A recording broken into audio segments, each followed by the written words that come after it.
Hello, hello, hello, everyone. Welcome back. I'm back once again. This time I'm doing some reaction. Sorry I missed yesterday, but today I'm trying to react to anything interesting.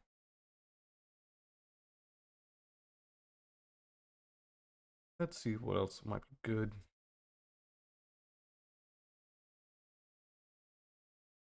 First off, I'm starting off with this tiny little, can't really see, obviously you can't see me, but tiny little bottle of cherry Pepsi. Hello, cherry Pepsi.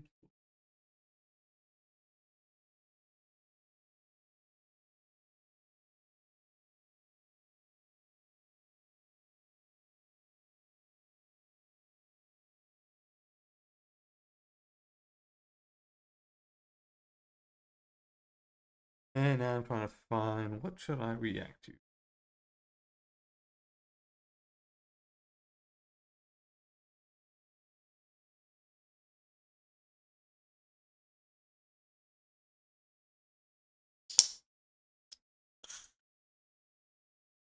Me popping open that can. It's a very small one. This is like extremely small. I couldn't find like anything like a normal size can. But yeah. Let's see. Anything interesting here? Maybe more Taihu, maybe? Maybe go by. That is interesting, so definitely you should check it out. Like, definitely want these reactions to more like some good furry content.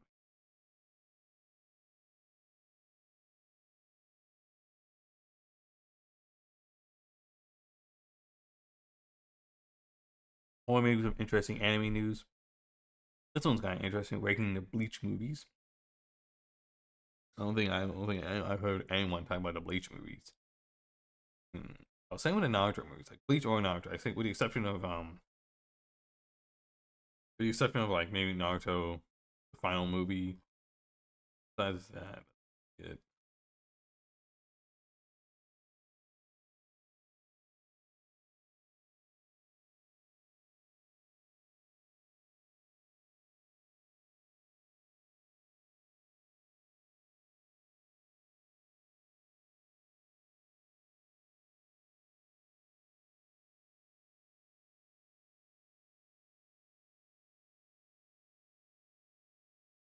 See, what is some good for me, friend?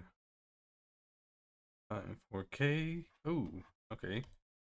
Comfort, I was Prawns. randomly showing off your art again. Oh yeah, because of cake. Those cheeks are also. Gemini, listen.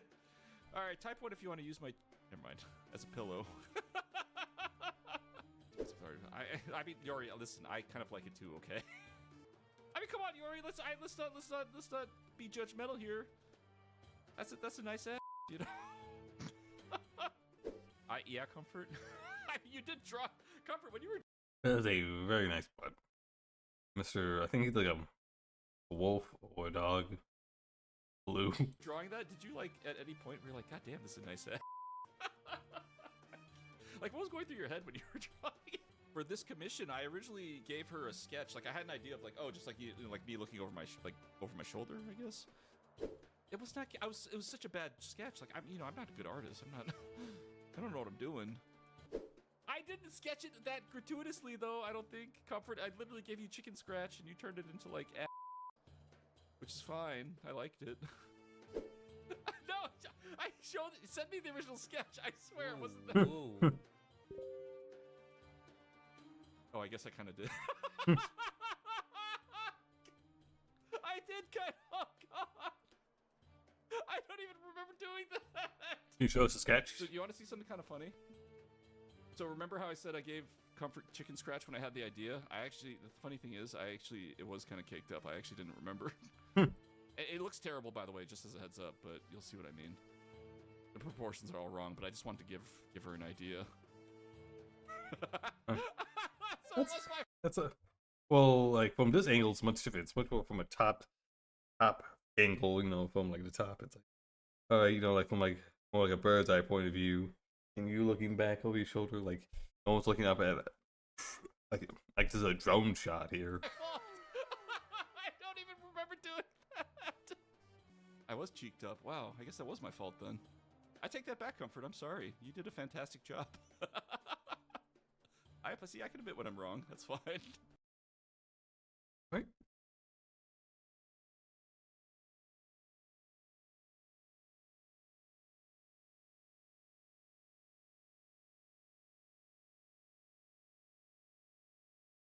All right. Anyway, Pepsi. I need to recycle that one. I had at least 2 Pepsis today, but like I said, the 2 small Pepsis equals to 1 Pepsi. But don't worry, I got my water here back up. Like every morning, I've been also doing some stretches too, stretching out my hips, my legs, my back, my lower back. So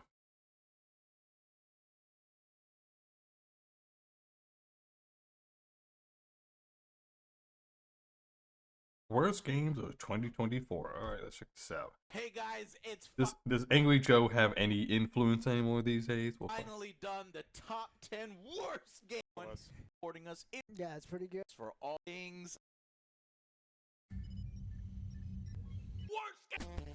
All right, like Angry Joe hasn't been like a lot of these guys, a lot of these reviewers haven't been relevant in years. If you want to know if a game is good or bad, you just play it yourself. Now look at Starfield.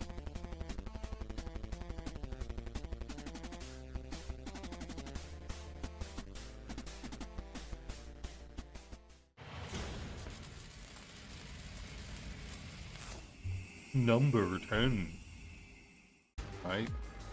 Let's see, what is this game? Die by the Blade. Online tournament. Alright, yeah, you tell this is pretty janky ass shit.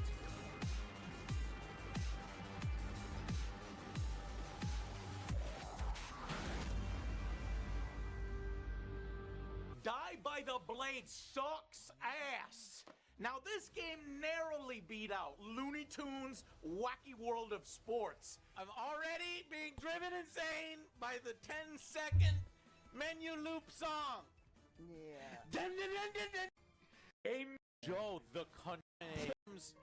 Alright. It's actually fun at times. Cheers.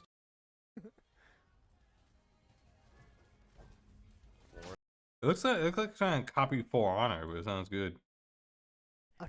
That person's like, maybe somebody's gotta be on here. Hey, I found somebody. Peaked 138 people. That's fucking me. All right, well that's the problem with Die by the Blade. Why you pop? Taxi Life. See, okay, that sounds. Roll down your windows to keep your passengers happy. That one sounds terrible. Just do not apply that much. Star Wars Battlefront Classic Collection. Bro, they fly now. That one sounds pretty bad. Like the Mobile Knights of the Old Republic. Fucking modes. Let's see, what else is bad? Number 7, Foam Star. Oh my god, I totally forgot about this game came out. This is like a PlayStation 5 exclusive. And it looks like garbage. Like, no one played this game. Except for Angry Joe, I guess. Why? Get your head in the party. I fucked that person up. You need you phoned him up. Yeah, but that didn't matter because it's in the lead. Okay. Foam Stars. This spot was almost taken by another free-to-play game on the PlayStation that we tried, Silent Hill: The Sword Message. Okay, that one looks pretty bad. Failures this year. We aren't even done yet, and this is one of them.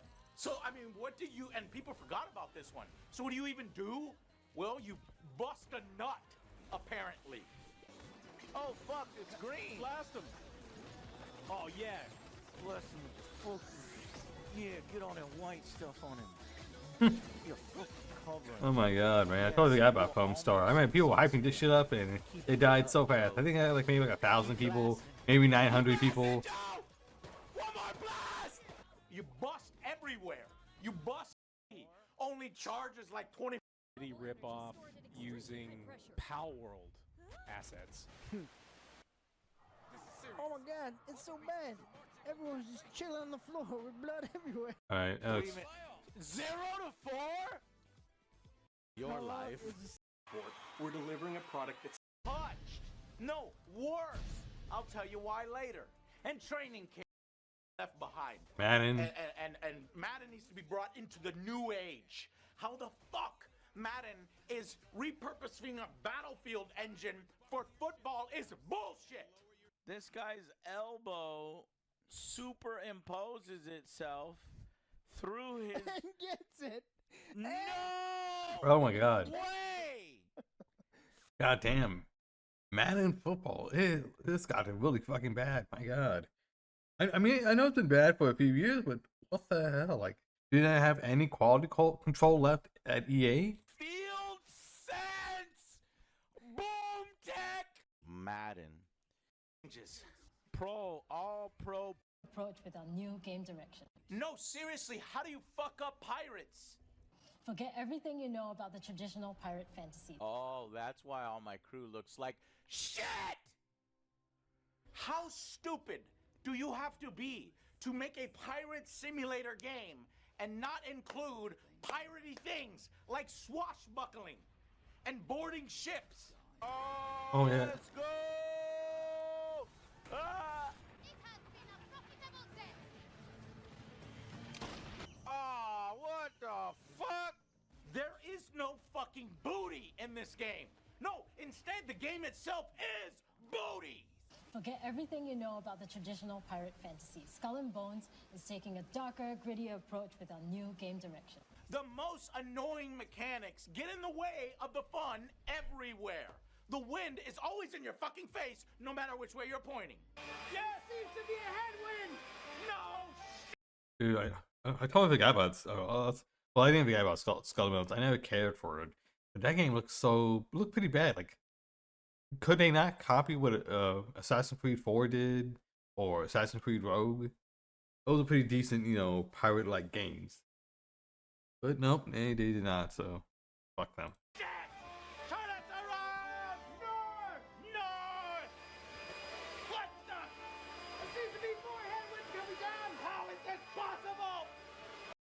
Terrible execution and a huge disappointment. We didn't even line up our broadsides! Jujutsu Kaisen game? I didn't know. I'm not surprised. This game's bad. It just looks like just cashing on Jujutsu Kaisen's name, so it makes sense. I just think it's gonna be shit. Wrap this up. Yeah!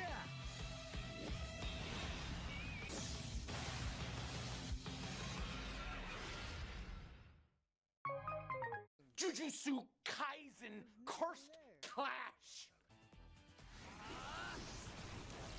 I can't bring it out yet. I can't now.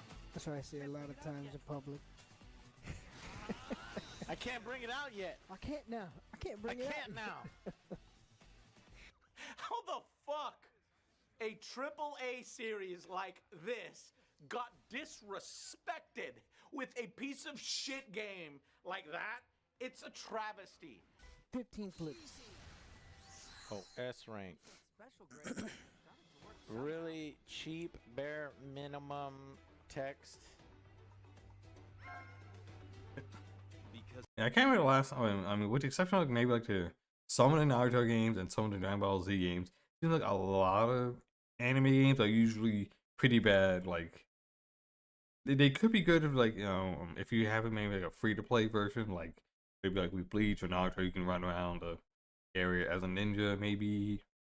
But I think most of these are like semi 2D fighting games. They're very much like the Naruto Ultimate Strikers, I think that was called. No, type of fights, which is Wow, that's super low effort. They better not have charged full price for this when it came out. All students are trained to produce cursed energy using. And if you're just gonna do that, then just fucking play the goddamn episode. Bitty, bitty, bitty, bitty, bitty. That's what I think of from the text. Score. It is one of the worst rated games of the year, easily, and you can see why. Oh man, Your curse technique and whoop his ass. Is he even gonna hurt us? He's hurting himself. My existing. The anime story to you in the worst way possible. Don't they even Clack, put clack, the clack, typing clack, noise? clack, clack, clack. Really? So now we don't even get voiced. Now they're Concord. Yeah, this one, I feel sorry for this game because it seemed like it could have been okay. Like it could have been a decent game. Like obviously it's not gonna be because Destiny or Marvel Rivals, Overwatch, Paladins, those type of games. But it could have been somewhat successful.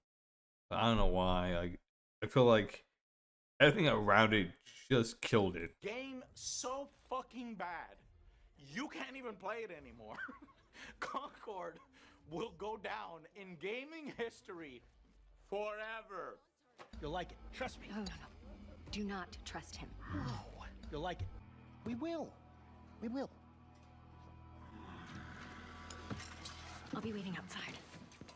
For fucking ever, as being a multi-million-dollar disaster and embarrassment for Sony and for gaming. I know, right? Why is everybody leaving?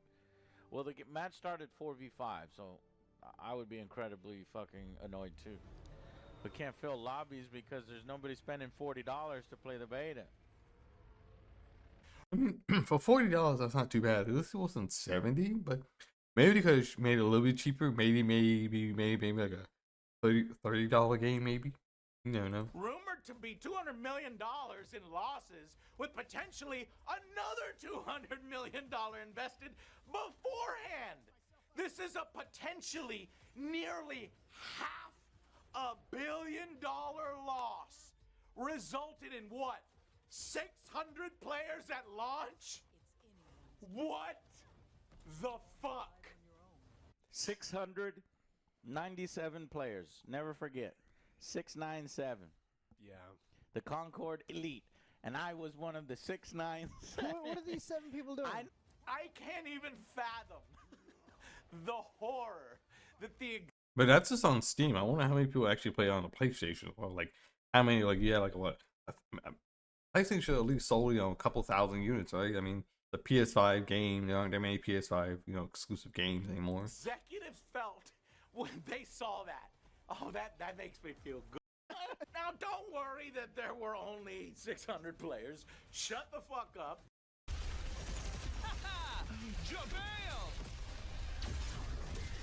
About the ancient elven gods, Elganon and Gillenane, that were recently released when you defeated Solus? Yes, that is exactly who we're talking about. We were talking about the ancient elven gods, Elganon and Gillenane. Oh, I got a book. It's all sorts of crazy.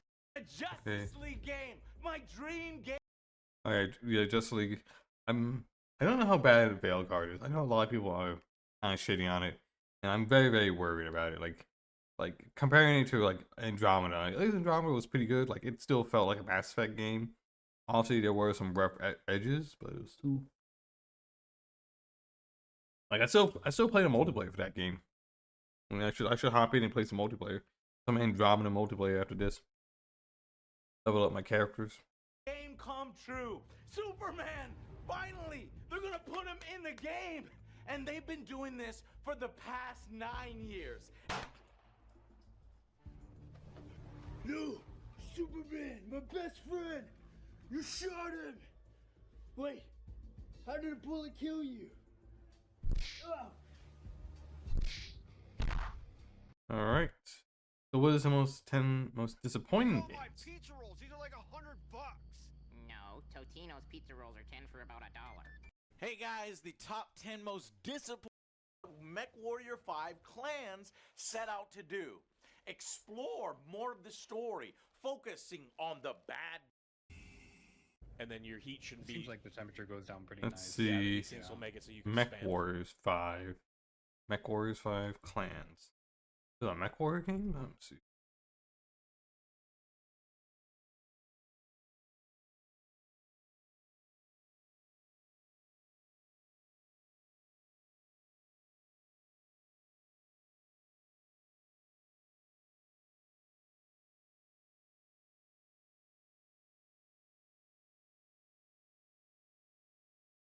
Those things. Alice created an OP build. Dude, I've been playing.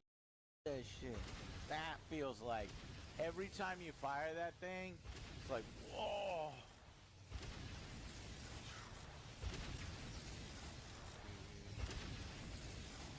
Bro, what happened? Yeah. I think this guy over here, the crab has been shooting Joe in the back. I'll kill him. I hope the studio can correct. I want to see more Mech Warrior games. Okay, let's see about this one. We got a white girl. Let's see. So we got Mech Warrior. Number 9. Oh, now he has voice. Now he's saying the numbers. That's the first time somebody acknowledged that somebody got possessed and walked away. Slitherhead. Go check it out. Clear and esoteric menus. Just pointless. Sounds terrible. You weren't even fucking looking! We weren't even fucking looking! God! You're telling me the terrible pursuit angles, the bust on. Continued patches, thankful. Okay, NCAA was that bad? The fuck is this? This looks fucking terrible. A pathetic 6-hour campaign that is mostly awkward and bad. Homeworld story, never heard of it. Writing decisions can ultimately waves of enemies. Ubisoft throwing in the white flag. A shame, really, because there were some real bits of addictive gameplay and some solid. See, X Defiance, yeah. Yeah, X Defiance. Or you can go Pretty dead bad. set game over and 697. Recall that Concord launched to an all-time peak concurrent player number of At launch on Steam. 4 Horizon Adventures with an all-time peak of only 602 players. It made Suicide Squad only overshadowed by. what happens if we go in alone? Or is it just bugging Multiverse, okay. Being That looks pretty shitty. to getting into the game on a regular basis. Now we're expanding Starfield's galaxy with a brand new, completely handcrafted world and Shattered Space, is that bad? deep new storyline. This September, we're launching Starfield's first major expansion, Shattered Space. Today, we're giving you the first look at the mysterious homeworld of House Furry. So let's dive in and explore. Shattered Space. Yeah, a boring, tedious expansion game to a boring, tedious, failed collection of mashed up together ideas and just leaning on the legacy of a game that was fucking Starfield. That's what I was hoping for, Thirsty. We go into this ship, and it's been through hell and back. The fucking Event Horizon. I've seen that movie recently. Yeah, so. So cool, isn't it? It's like I'm getting off this ship. No, you're not. I promise you. You have no right to be here. You will tell me how The you found camera this is so bad. It's like I wasn't paying attention. This isn't good enough in the first place. Yeah, investing its resources elsewhere away from Starfield. Unless there's gonna be a Starfield 2 and you change the whole universe, just let's focus on Elder Scrolls. Please don't fuck that up. Because Starfield. Know if it's the rushed development time or if it's the people at the helm. This is the narrative director from the tired Far Cry 6 game and the writer of Watch Dogs Legions. And then they created this. Honestly, the most transparent game.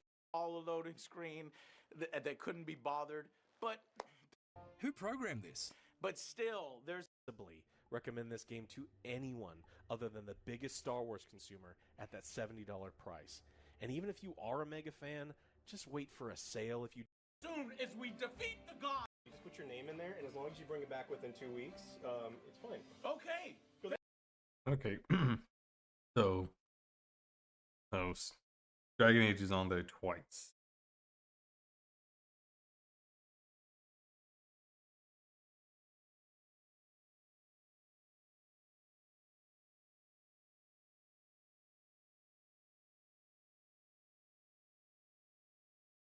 Oh.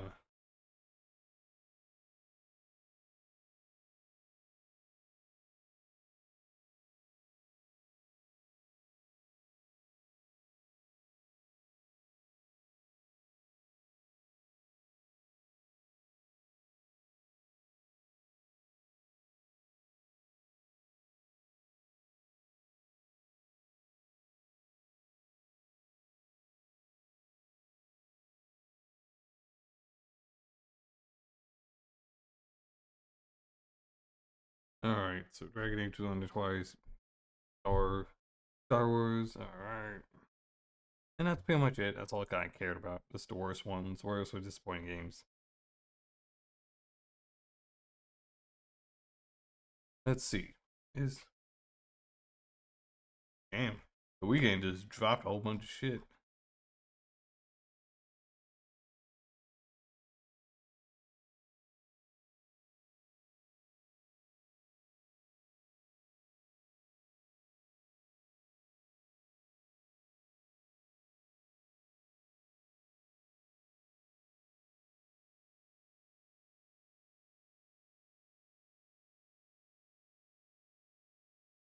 Alright, what are these? Do you believe the United States is the greatest country in the world? Yes. A popular insult thrown around when people go against. There is a debate about this. Okay, oh my god, maybe I'm saying is the best way to show support. Now, if you can. Disagreeable or downright offended if these are said. Are there any big no-nos we missed? Sound off in the comments. Okay, Number 10. let's see it. There's no such thing as American food. Que sea hamburger with a donut for a bun. Surely there is no God here. It's no secret that. Okay, well, friends, come on. Who says that there is no such thing as an American food? Of course, America is basically there is a lot of influence from Europe, from different cultures, right? But there is American food. I have a cooking show, my friends, that proves that. I did biscuits and gravy, Chilean cornbread. I don't even know, my friend. I did so much stuff, by the way. Take a look at those videos. And trust me, American cuisine may be the best in the world. I said it. That fusion cuisine spans the U.S. The land of immigrants and diverse cultures has inevitably been shaped by a wide range of traditions. And that's amazing. But listen, Americans do in fact have a lot of their own regional cuisines. Cajun, Tex-Mex, Pennsylvania Dutch, and soul food, to name a few. Soul Influences food. from other nations have certainly been Americanized, but Americans would argue that they do have their own distinct food staples. Peanut butter. To be fair, my friend, sometimes you guys do crazy mix. Yeah, that's true. The donuts has a bourbon. It's very odd. It's very weird, but it can work. I have to admit here, sometimes I think, oh my god, this may not work. But most of the time I get surprised. It works. Americanized, but Americans would argue that they do have their own distinct food staples. Peanut butter burger is one of my favorites here. You wouldn't think the peanut butter and the burger would go great together, but man, what a combination it is. What the hell? Okay, my friends, I was talking about crazy combinations and you guys present me with peanut butter burger? Anyone watching ever had that? Actually, should I try it? The hamburger is generally considered the national dish in America, a favorite regularly enjoyed at fast food establishments and all-American BBQs. If you challenge an American on where the hamburger originated, be ready for a debate. You're getting the Wait, my friends, there is no debate there. Well, the hamburger came from Hamburg, Germany. That's where it kind of came from. But like the Americans kind of took it and kind of made their own thing now. Hamburg, right? That's like the insult, right? Like, oh, you're American, go eat a hamburger and fries, you know. I don't even know how you say it, but it's basically the same translation. In Portuguese, we say hamburgo.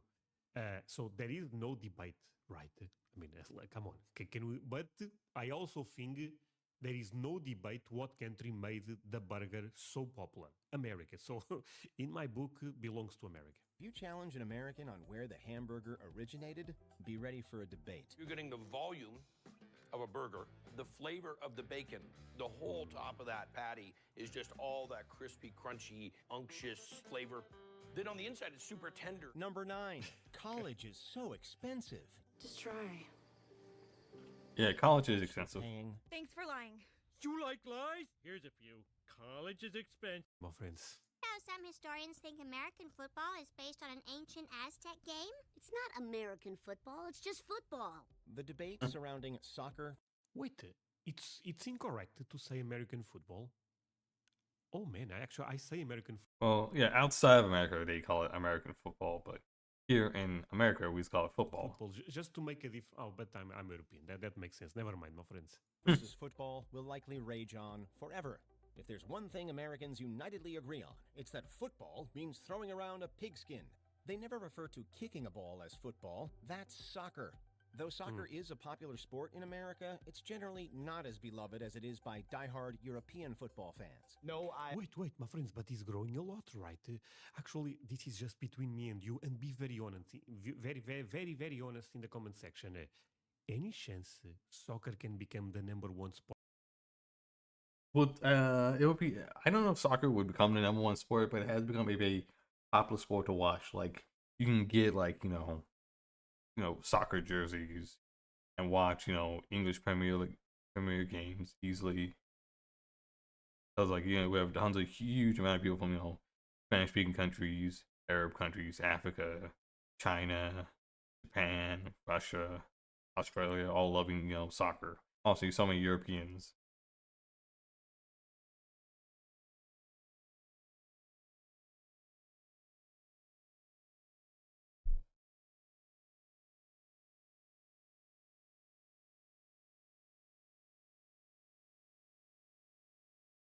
Sport in America, or do you guys think this is impossible?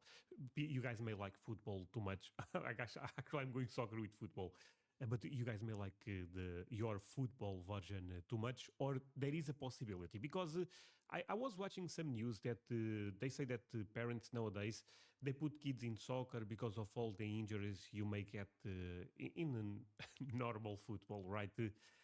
So maybe because of that may grow, but I don't know, my friends. I have never coached the sport. Sorry, let's run it back. And the World Cup, the next World Cup will be in America. Not as beloved Yeah, that's right. I think it's gonna be like America, Canada, and Mexico, right? as it is by diehard European football fans. No, I have never coached the sport that you folks call football at any level. Jesus. And I have heck, to you watch could this fill show. 2 internets with what I don't know about football. American football is the nation's favorite, and citizens are quite passionate about their teams.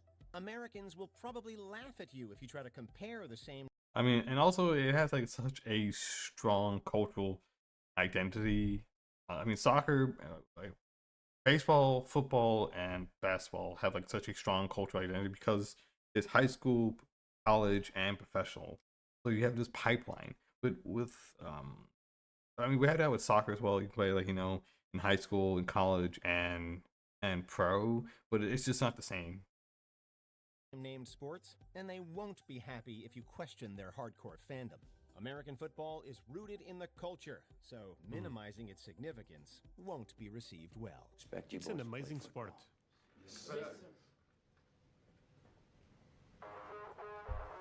Clear eyes, full hearts, can't lose. Number 7. Do I have to tip? Come on, throw in a Yes. buck. I don't tip. You don't tip? No, I don't believe in it. This question will always be answered with a resounding yes. You absolutely must tip at pretty much any establishment where a service is being provided. Unlike But you guys told me that in fast food you don't have to tip. Yeah. Fast food, you don't have to tip. Grocery store, you don't have to tip. It's only at a sit-down restaurant. Sit-down restaurant. Okay, let me write that. If you need to, I'm gonna.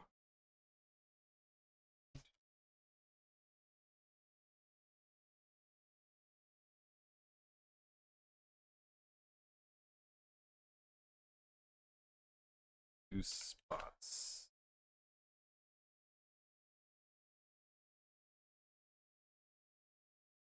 Down. Sit down restaurant. IHOP. See,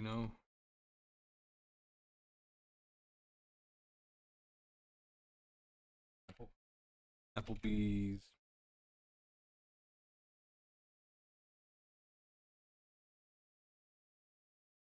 Etc. Let's see. 2.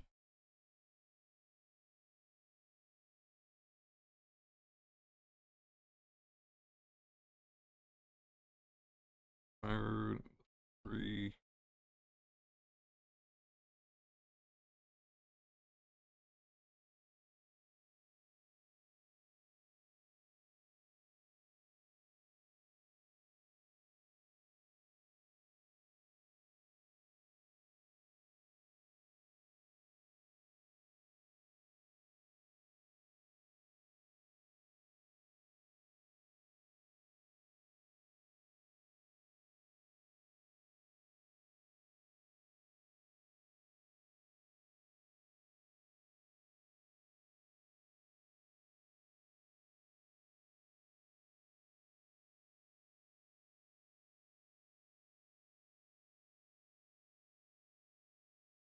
100 tip. That's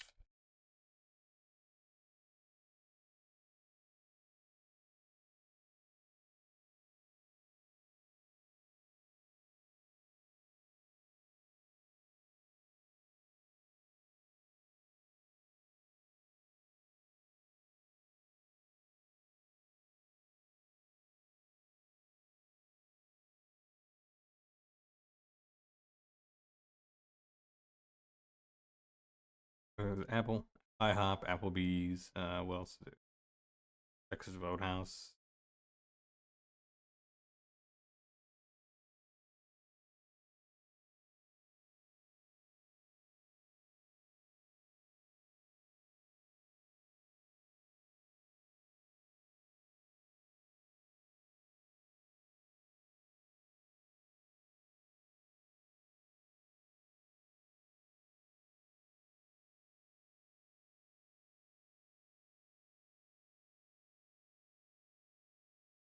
Let's see.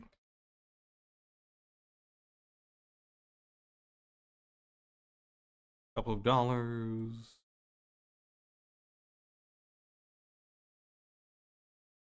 Dollar. There you go. So hopefully that helps any foreigners. Yeah, hopefully this helps out. My friends, this is, I know I asked this multiple times, but I still don't figure out that well how much should I tip, and I'm going to America this year. This is what, between 10 to 20%, but maybe nowadays is more common to be 20%, right? Tell me in the comments if I'm making a... Hopefully you read my comments. Let's see. I think hopefully this helps you out. You only need tip. It's usually a certain few spots. It sits on a restaurant now. Cent. Old bill. Ubers. Taxi driver, a couple bucks. Airport shuttle driver, a couple bucks. Barber/hairdresser, a couple bucks. Food truck person, a couple bucks. That's it.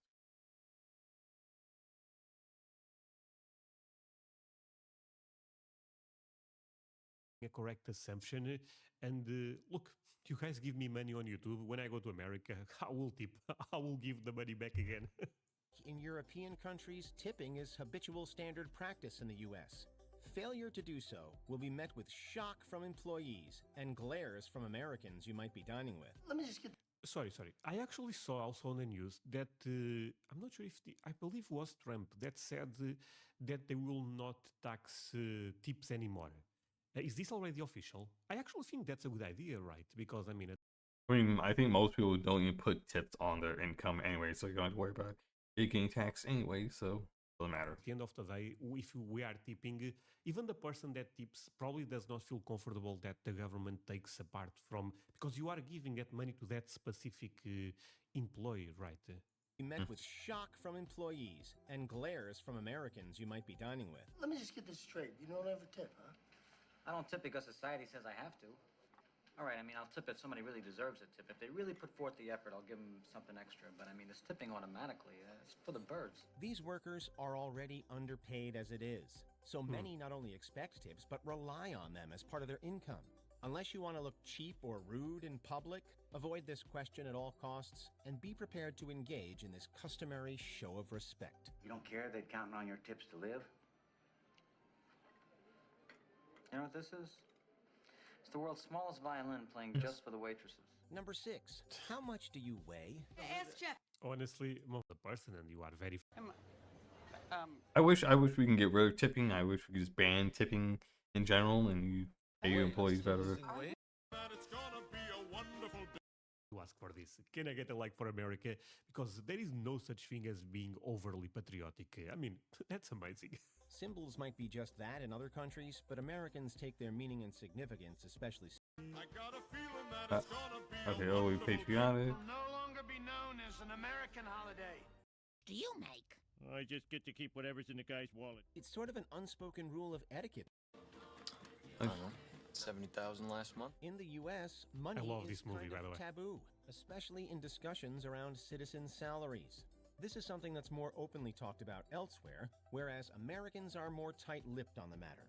Similar. Sorry, it's kind of crazy that DiCaprio didn't win the Oscar here and won in a movie that I thought was just okay. Similarly to inquiring about someone's weight, income is understood to be personal. I get 50. It's rude to say. Okay, I may have said this in the past. Sorry, my friends. You guys have your own thing. Our metric system's not that bad. I mean, I wish you just switch over to a metric system, which would be fine. The imperial system, you know? On my side of the world, we use the metric system, and by my side, I mean the rest of the world. Though it's used by pretty much the rest of the world, the metric system isn't used by Americans. So, but the reason you guys don't change this system is probably because of you will have to spend a lot of money in updates to a lot of stuff, right? talk of kilometers or anything of that sort will probably be met with blank stares. The U.S. has a more complex and confusing imperial system that is unique to the nation. Can you explain to me? Yes. How the country that can send men and hopefully women to the moon, and beyond, still are in gallons and inches. Many Americans would likely admit that the metric system is superior in terms of efficiency, but its adoption is unlikely in the U.S. With that said, you're better off trying to conceptualize measurements with Americans by reverting to descriptions that they would understand. It's about 3 football fields long would certainly get your point across. So one of the great things about Americans is we won't change no matter how good it would be for us. Number 2. But the thing is, in the UK, right, my friends, they also have a weird metric, not metric, but they have almost a mix of both systems. Am I saying something crazy? No, the UK use metrics, but they also use stones as well. Why? I don't know.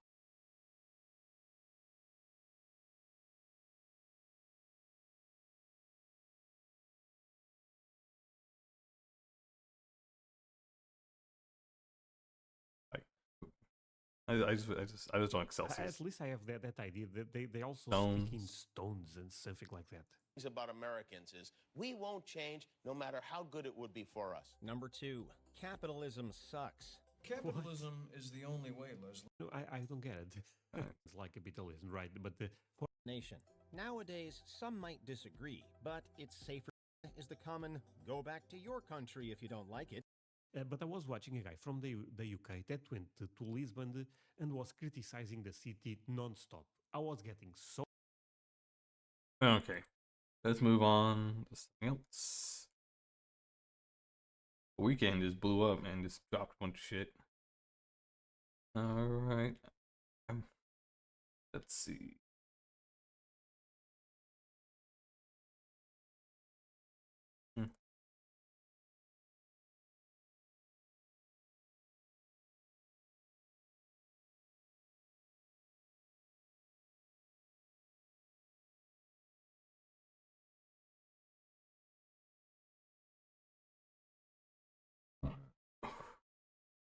About that.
Let's see. We're kind of far from. Hey guys, Blazy here. There's no script today, so I apologize for everything.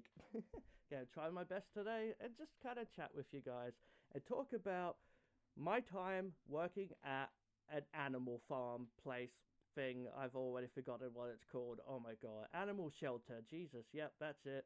That's it. Yeah, thank you, Jesus, for putting that in my brain. Thank you. Anyway, yeah, I'm going to talk about time that I worked at an animal shelter for about a month or so.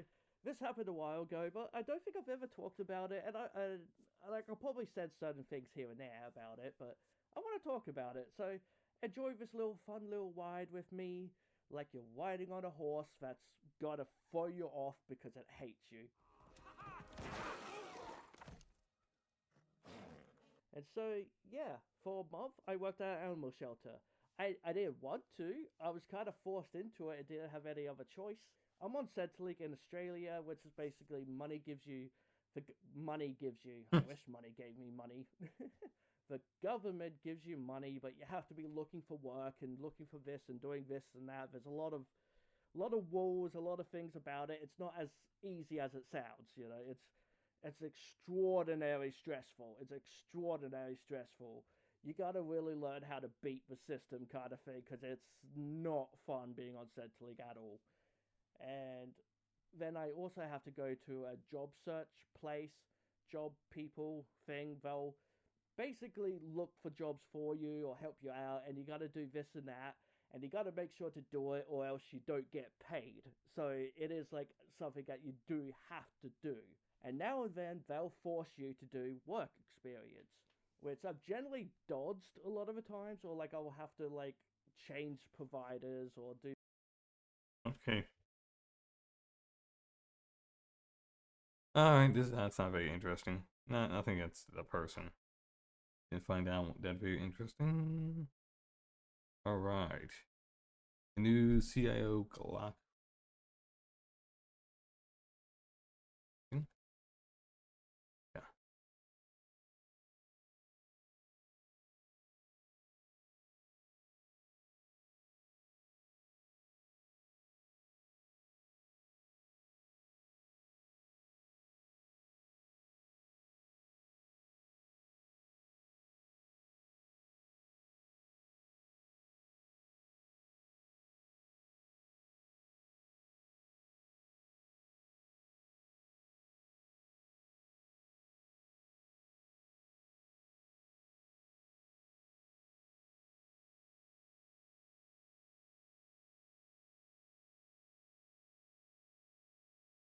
Good.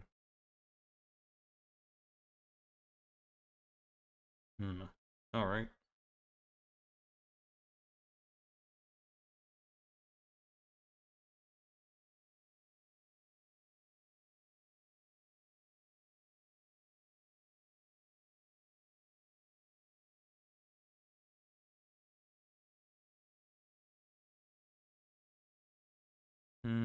Well.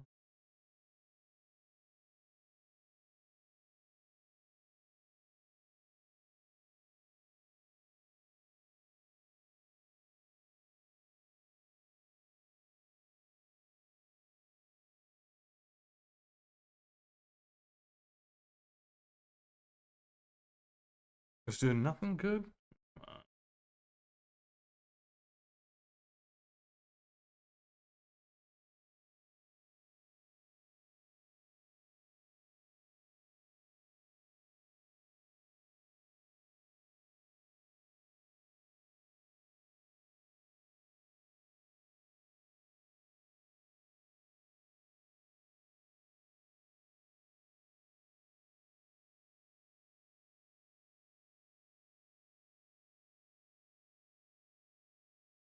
Actually happened 5 years ago. How has.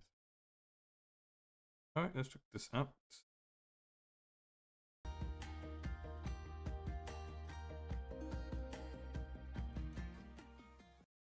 Hello, I'm Toycat, and it's officially the 5-year anniversary of Brexit.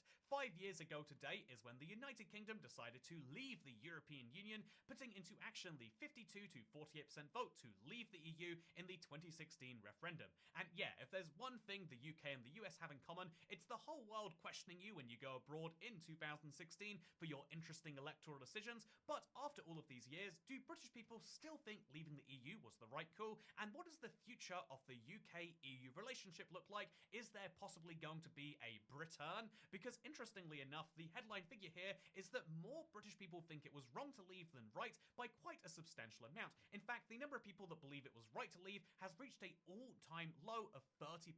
Just after the referendum, you can see it was slightly higher. More people felt it was right to leave the UK than wrong, which is good because that matches the referendum result. Again, the second referendum result, technically speaking. But that is an actual match for the result there. But then as the Brexit process went on and people saw what it was going to look like, more people started to say it was wrong to leave than right, with the only bounce coming just after we actually left in 2020. Very good time to leave, by the way. That we didn't realize it at the time, but it was a spicy year. A spicy year which interestingly led to more support for right to leave. If you're curious, this is largely because the EU kind of fumbled the vaccine rollout, and even though the EU invited us to join their vaccine program, we decided not to, and as I think you could, as I think this article right here puts it, the EU countries stuck together even as the US and UK bought and approved vaccines at a much faster clip. This is something that was kind of messy because there's 27 different governments, all with different priorities, and yeah, I mean, like, obviously, I know a lot of them kind of regret Brexit now, which makes sense. It hasn't really helped them all that much, especially, unfortunately, like, every time I've seen so many videos, like, on the Labour government, it's been so bad. Why is the Labour government so bad? Any British people can tell me? Nah. If you're British, please let me know, man. Why is the government going so bad? I know our government is bad. It sucks thanks to, you know, Trump. How did Labour mess it up? there was huge rising tension.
And they got very resentful about the way that was done, and so Europe didn't do the vaccine rollout particularly well. However, that was the small blip which has now continued, leaving more people saying, why did we leave the EU again? And as the EU goes on, and if we look through the interesting other polls here, we've got the fact that 1 in 6 Leave voters now say it was wrong for the UK to vote for Brexit. 30% of people, again, think it was right to leave versus 55. But if we do it by EU referendum vote, 66% of people, so 2 in 3, think that leaving the European Union is right. However, about 18% of them are saying, it was probably wrong to leave, and a very large number of people are undecided. Compare that to Remain, where 88% of people still agree with their previous stance, and about 7% of people are saying, ooh, actually, maybe leaving is the right call. I did hear a surprising number of people, maybe that contributed to this, in my personal life that were like, yeah, I wasn't really in favor of Brexit, but seeing the way that they treated us on the way out made me realize that it was probably a good idea. And so what has changed the stance since then? Well, what's interesting is you can see that basically... And the only good thing since then, I mean, like, I feel like Britain has put a little more money into the military, and they got that, and they also became a member of the CPTPP,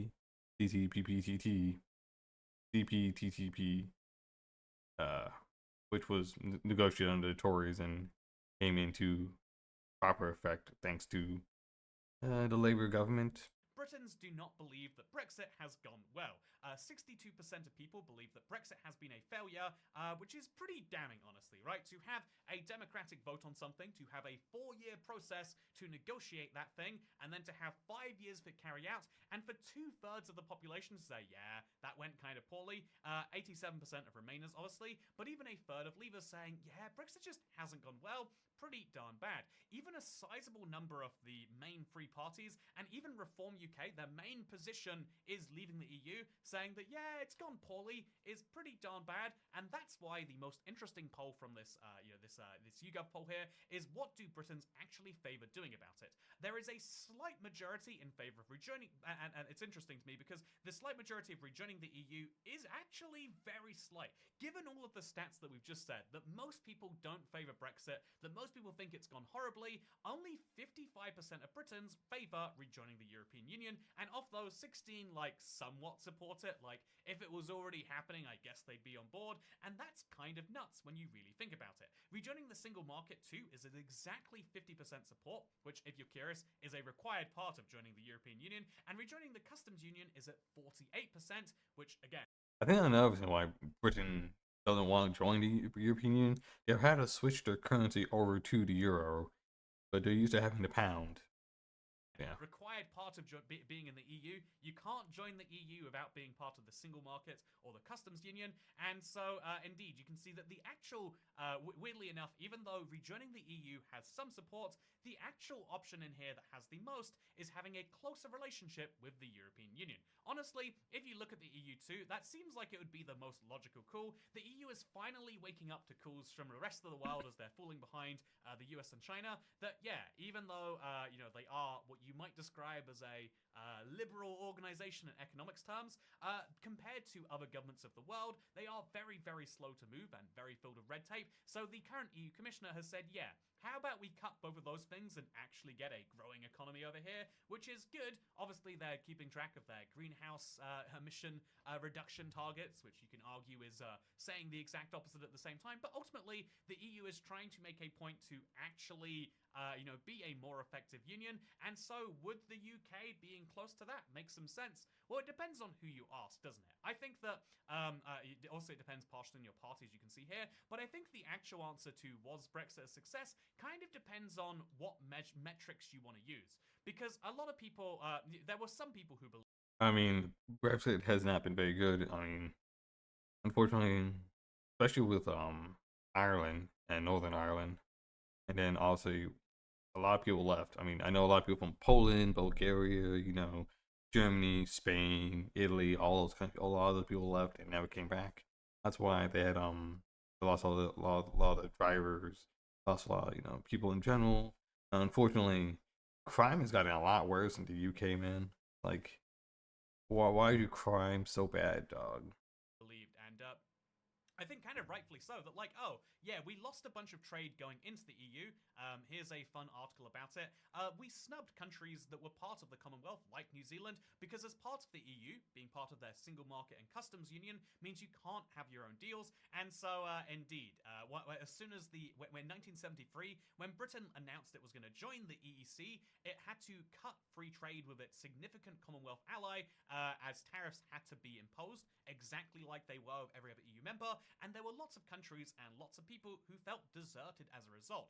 And so waiting 40 years and then saying, okay, let's get these trade deals back, seemed like it could have gone okay on the surface, but the world has gone in a poor direction since then. If the UK could have been more... Let's see, I think the UK has a trade deal with UK has. A trade deal.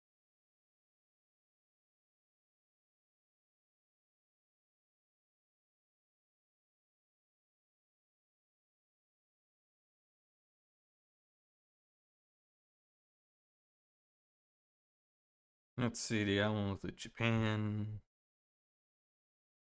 That was important. Canada. You got Australia here.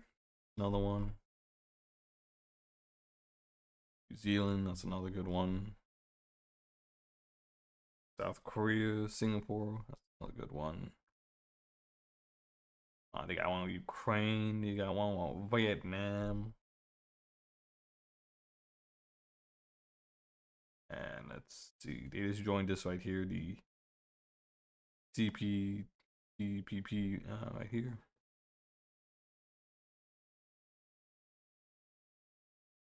America was supposed to be part of it, but it's not. It has gotten a lot bigger, thankfully. with with the UK joining, that's a huge chunk of people. That's even more people now.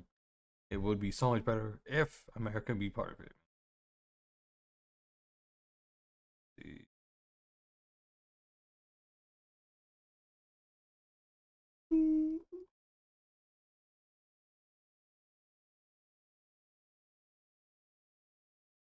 If they hear countries that want to join the CBT, I don't think China's going to join. Negotiations open with Costa Rica, Ecuador, Indonesia. I don't know why Indonesia was so late. Taiwan, okay, makes sense. Ukraine needs some help. And Uruguay's like, all right, we can do something.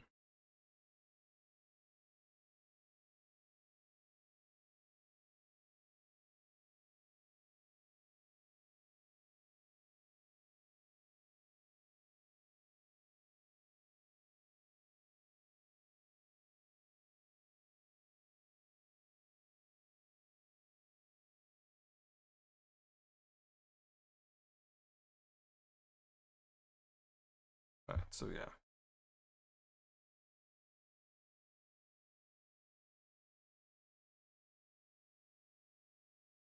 The one I'm solely surprised that they have not gotten a deal with is with India. India's one. And America. Alright. More open to free trade and more open to markets and growth and all of these other things, then the UK leaving the EU would have made a great deal of sense if the UK could have secured, because the EU has never managed to secure a trading deal with the US. The US and the EU just spend literal years going back and forth and disagreeing about how this should access that. If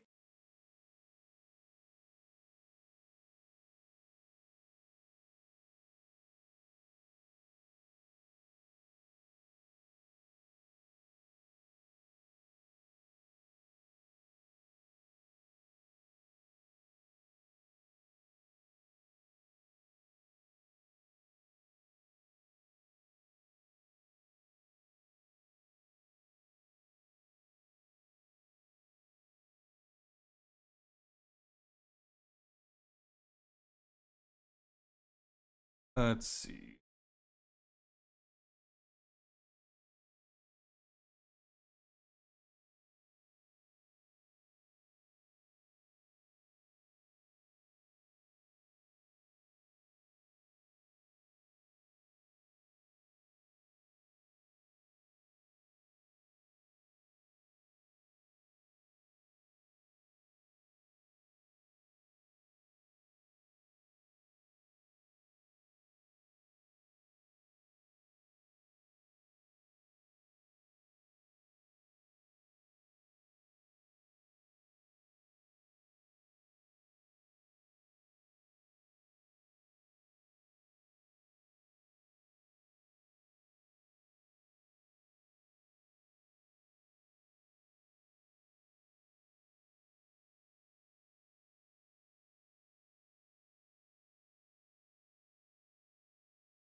the UK and the US could have come to some great agreement, that might have been enough by itself. Ultimately, you still need to have European trade because of proximity, but if the UK could have done better deals with every part of the world, then maybe there would have been some economic opportunities, but ultimately, those never really appeared. So the actual, the actual substance of is Brexit a success kind of comes down to purely on, did we have to lose anything, and did we gain anything, did we gain the... Sadly, no. You lost a lot. You gained a little bit, with the trade deal with like Canada, Japan, New Zealand, and CPTT. But unfortunately, unless the United Kingdom can actually take advantage of and actually implement something good with them, then sure. If not, no. Unfortunately, it seems like most of those trade deals are very very small, not very doesn't really push much GDP growth, which is terrible. Minor benefits of like, oh yeah, now we are free to make sovereign laws. What was the cost of that? Was that cost worth paying, I guess you could say? And are we effectively utilizing it? And I think most people would say, probably not, actually. I think that most people would say that even though the EU has started to go in the right direction, hopefully, indeed, that will include, hopefully that will be positive for the UK as our largest trading partner, if you count it as one country. But if you, as our largest trading partner, we should hope that our neighbor is doing well. But also, I think you have to take a second and say, like, what have we really done with it? And nothing. We left the EU at perhaps the worst time possible during COVID, during what had just switched from a Trump presidency to a Biden presidency, who made very strong points about not wanting to help the UK, and then back into a Trump presidency again, who makes very strong points not just not loving the UK, but not really loving anyone who's not American. So the UK has to deal with a headwind of the world that is basically moving into a multipolar order. It used to be the US and the EU alone made up the vast majority of the world, but now the US is trying to compete with China and is willing to throw the EU under the bus. Is the UK a beneficiary of that? I don't think so. Would the UK be more beneficial inside of the EU though? I think that if you look at these YouGov polls, you can see that most people also vaguely don't think so. I think most people think that having a great relationship with our nearest friend, being, I think a lot of people in the UK could have this belief that, like, oh yeah, but there is the Anglos. There are lots of other bodies of countries out there with whom we could be great friends. We have Five Eyes, we have NATO, we have lots of non-EU, forms of, ways to deal with the world. But those haven't actually materialized in any serious way. And I think that you could blame the politicians for that, and sure, that's totally true. Both on that side of the Atlantic, on our side, on the other sides of the world, all politicians of the world did not pull off their jobs. But also that means that we didn't pull off our jobs in terms of Brexit's marketing to the world was as a a far right movement, as a reactionary nativist populist movement. When it should have been seen as like, oh yeah, we like the EU a whole bunch. We're looking to secure the greatest deal possible. Again, with the right marketing campaign, we want to be really close trading friends. I mean, unless like they can, like, I don't know if they'll be able to rejoin the EU, but if they can make a better deal, that would be fine. I mean, just like any other deal, it would work out, but they didn't do that, and so far Brexit has not been very, very good to them. And allies, as we have to be. There is no choice when all of your friends are part of the same club, but to be good friends of that club. But we didn't pull off the marketing campaign successfully, I would say. And so instead what we have is the world looking at us going, ooh, what did you guys just do? And we have to say, like, could you trade with us more than you did before, please? And most people have said no. I think the downside has been surprisingly limited. It hasn't been a colossal failure, but the upside has been more or less nothing. And I guess we can say that it sucks, but at least it doesn't suck as bad as what's happening in the West African equivalent. In ECOWAS, they just lost 3 of their members. And in case you think, like, ooh, did they have a vote to leave? Is it like a big democratic movement? And it's like, no, in Niger, Burkina Faso, and Mali, they had huge militaries seizing the powers, coups, if you will. And ECOWAS asked, please restore regular rule. And they said, nah, actually, we don't want to do that. So what they did instead was they just decided to withdraw, and now the Union has lost half its land area. And yeah, that didn't happen to the EU. The EU came out of this pretty well. The UK came out of this pretty well. But could they have came out of this better? Almost certainly. Will that be negotiated in the future? I think the answer is yes. I think the UK is not going to rejoin the EU because when you look into it, it's like there's a bunch of different... Any member joining the EU now has to confirm they're going to join the Euro. They have to confirm they're going to join Schengen and all the other things that are not palatable to us as a...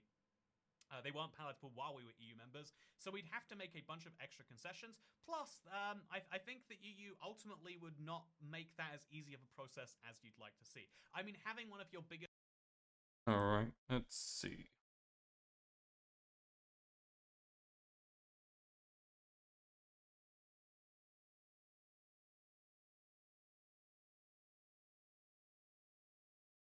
Let's see, TLDR.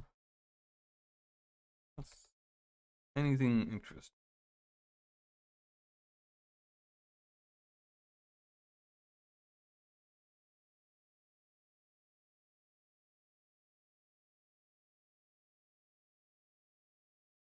Let's see what this is all about. Who are the winners? All right, Nadia, hit us with your winner of the week. So my winner of the week is US President Donald Trump. Obviously, he's been a big winner in the past recent weeks. Last week he was inaugurated. And then this weekend, I think, marked one of his kind of first foreign policy wins over a key policy for him, which is immigration. So over the weekend, on Sunday, actually, Sunday night, he got into a bit of a tit for tat feud with the Colombian President Gustavo Petro. Essentially, what happened is Petro not banned, but he essentially said that any flights carrying deported Colombian migrants from the US to Colombia can't land in Colombia. They can't be returned. And the reason being is he cited the kind of inhumane conditions that these migrants were being kept in. So like they were handcuffed and just being treated kind of like criminals. So he said, no, you're not landing. That prompted Trump then to go on X and threaten Colombia with 25% tariffs on all imports, to which Petro said, well, we're going to import you back. But in the end, what happened is I think the threat of tariffs kind of shook the Colombian government a bit. And within a few hours of like the initial dispute starting, the Colombian government came to a deal with Trump that these migrants can be returned to Colombia.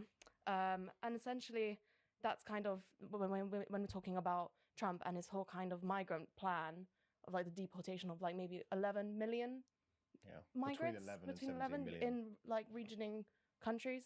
This is kind of maybe a big win for him, the fact that he was able to kind of threaten and not have to even follow through with the threats to kind of convince Colombia. It's kind of sad that Colombia kind of like capitulated. Should have stuck to your guns, my friend. And probably maybe other nations in the future to follow through with his plans. So a win for him, I guess, in that sense. Yeah. Yeah, I think so. Yeah, good example. I think the first case of like Trump saying something, kind of out there, but then not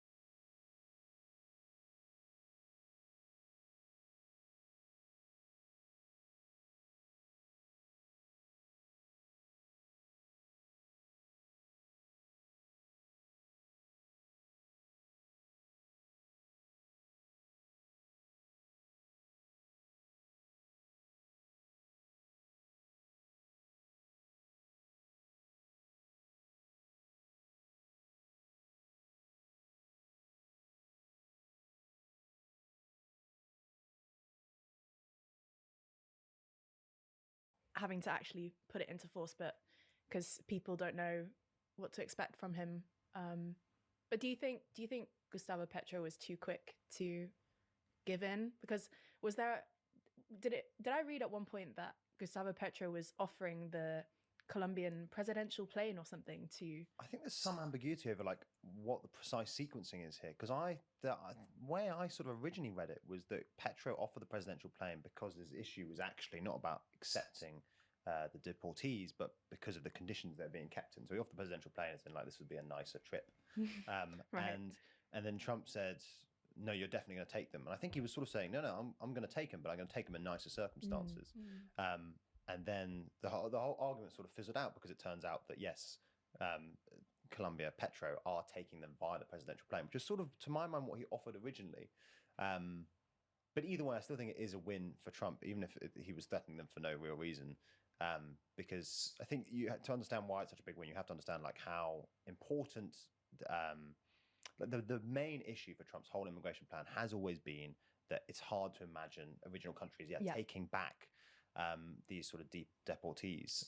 And in some cases, especially if you're sort of fleeing from a particularly poor country into the US, it just might be that your state doesn't have the capacity to take them back. I mean, Haiti's a good example of that, right? There are a lot of Haitian migrants at the moment in the US. Haiti's not really like a functioning state. How do you send Haitians back to Haiti. There's no state to receive them. And obviously in cases like Colombia, there was always a sense that, well, they were just going to say no because they didn't want them back. And yeah, so I still think the fact that he's proven that with enough, I mean, again, leaving aside that question about the sequencing and what precisely went on in those negotiations, the fact that he's proven that actually he can force sort of like countries of origin to take those deportees back, I think that is a massive win for him, because that is the main problem with his immigration plan.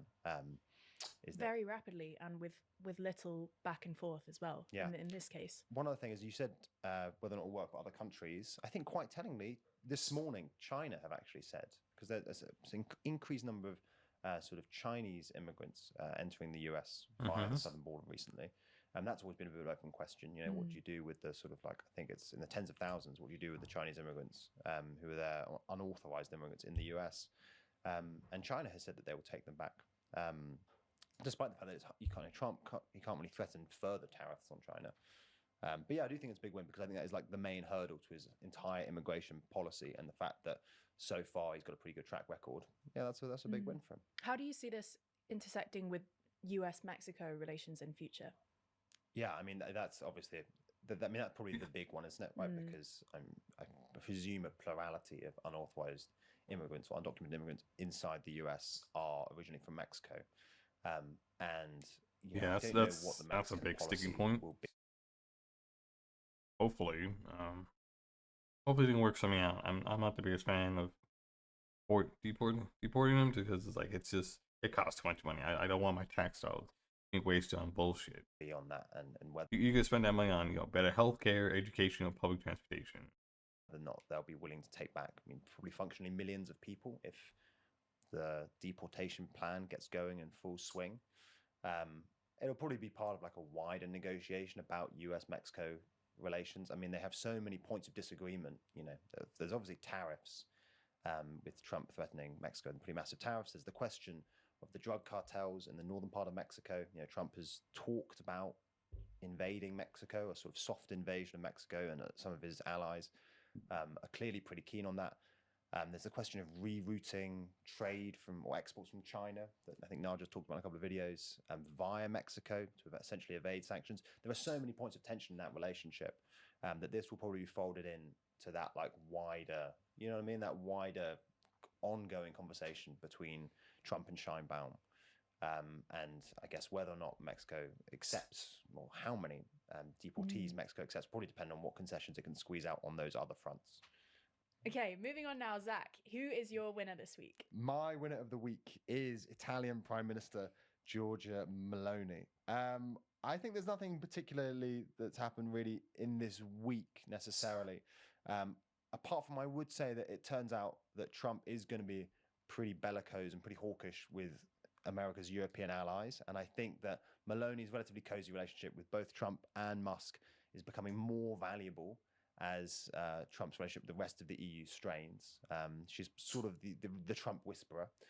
But the other thing I would say is I've been looking at the German election, and Friedrich Merz looks likely to be Germany's next chancellor. And I do think with the political paralysis in France, that sets the stage pretty nicely for a new engine of Europe in Germany and Italy, a sort of Merz-Meloni duo, because I think their politics look increasingly similar. There are disagreements over stuff like debt sharing. All right, so who's German?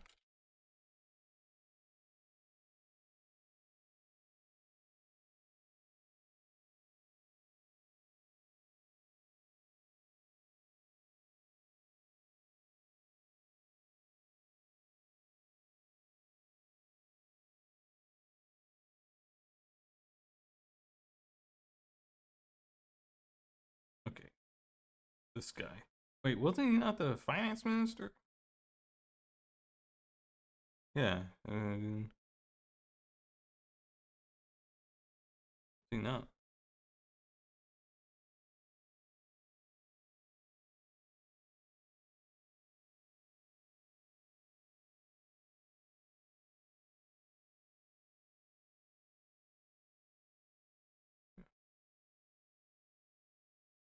Yeah, wasn't that guy not the finance minister?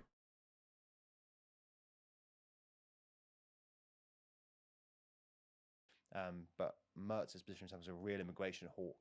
And I think that him and Maloney will take a similar tact on stuff like that, and also probably industrial policy. That is fascinating. Oh, thank you. both of us ooh, going. Can you elaborate on elaborate on that a bit more? Like, why do you think a new German-Italian engine could be the industrial? I think we've always talked driver? about this. So I think So I think set stage a little bit. I mean, something again that Nara just written about in videos is there is a bit of a leadership vacuum in Europe at the moment. You know, as much as I like to say that Macron is sort of filling it, at the moment he does look a little bit sort of stuck given the sort of domestic situation in French politics, and that has left a bit of a vacuum. And I mean, Italy has always wanted to play that role, but I think that it's always been squeezed out by the sort of like French-German duopoly. And I do think that now, as sort of Macron falls out of the picture a little bit, again, I think a lot depends on how French politics develops over the next like couple of years or so. But I think the main thing is just that, you know, Merz is going to win the upcoming federal election in Germany.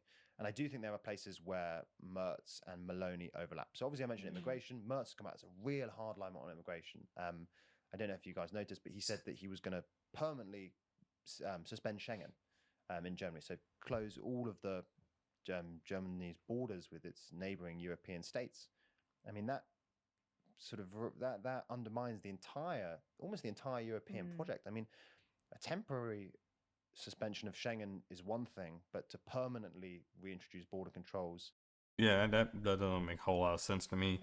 I understand like about the immigration stuff, but like if you want to get rid of like the immigrants, you're gonna have to do a much better job of getting what I think I'm gonna say like Iraqi, Syrian, North African, and Afghan, and Palestinian, immigrants, refugees. You gotta round them up and put them on a boat or a train and send their asses out. What you have to do. That the whole single market starts falling apart, especially because Germany is the biggest country in Europe. But obviously, Maloney has always been pretty hardline immigration, and Merz will sort of follow her lead on that. She's more focused, obviously, on sort of the EU's external borders rather than its internal borders because of where Italy sits geographically. But nonetheless, there's an overlap there. The other thing is, I think people forget this in that Italy is, especially northern Italy, is a bit of an industrial powerhouse. Yeah, I was about to say. And it's not an entirely different economy from Germany's, and especially that there'll be some shared anxieties about basically European deindustrialization and the competition that European industry faces from, I think, most obviously China, most directly China, but then also sort of subsidized protectionism inspired, well, basically subsidized American industry over in the US, where Trump and the Democrats, to a certain extent, have turned toward protectionism to try and rejuvenate American manufacturing. So I think that they will have similar priorities. I mean, like Biden's, investments in infrastructure and CHIPS Act and like manufacturing, very, very good. Obviously, it showed that, it showed once again, the Democrats understand, the middle class. They're investing billions upon billions upon billions of dollars into them. And unfortunately, Americans just didn't understand that. They want short-term stuff instead of long-term stuff, and I'm causing Trump to come back because they're so stupid. Oh no, my egg prices. Well, how do you like your egg prices now? They're like $10 a pop, my friend. Idiots. There. The other thing I'd say is actually Maloney has always been a green skeptic, and Merz is also a bit of a green skeptic, or at least he has signaled that he wants to put German economic growth over green concerns. He's sort of tacking to the right on that issue compared to where Merkel was. And so I think those three things, right? You've got immigration, you've got anxieties about European deindustrialization, and then you've also got anxieties about the green transition. I think that those are where the overlap is between those two politicians. And I think that could be the sort of base for a new Italian-German axis. Other thing is, I think Italy's influence in the EU is actually on the up, in part because of Mario Draghi, who next week, or this week actually, the Commission are due to release their their roadmap for implementing the Draghi report, which came out at the end of last year. Right.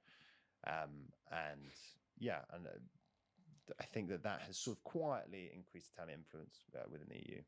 Nadia, given that you pitched and wrote the piece about Europe's lack of leadership, what do you think about this idea of a German-Italian industrial engine? And do you think Merz and Maloney, or one of them over the other, could be the new biggest leader? Yeah, I mean, I think it is. I think the whole kind of Franco-German relationship has been very strained. I mean, it's always been strained here and there, but recently there's just, together, they cannot exert the amount of influence that they could have done a few years ago, a few decades ago. And it's definitely been opening up a space, and a bit of this rift between them is definitely giving, creating a bit of a void that Italy is in a very good position. What Maloney. It makes sense because after, I mean, it used to be Germany, France, the UK, Italy, but now with no UK, so Italy steps up to number 3, and Italy has been having so much problems since 2010. Same with Greece, same with Spain and Portugal, but they've kind of fixed a lot of that problems. Poland's doing very, very good. Bulgaria, Romania, doing pretty good. Honestly, the Czech Republic, Slovakia, Slovenia, Croatia, Austria. Specifically to fill in. I do think, kind of from what I understand, a lot depends on. So, like Zach said, Maloney has been really good at exerting like the soft power kind of influence as well, with policies on immigration. She's influenced the EU a lot on all that. She's also kind of been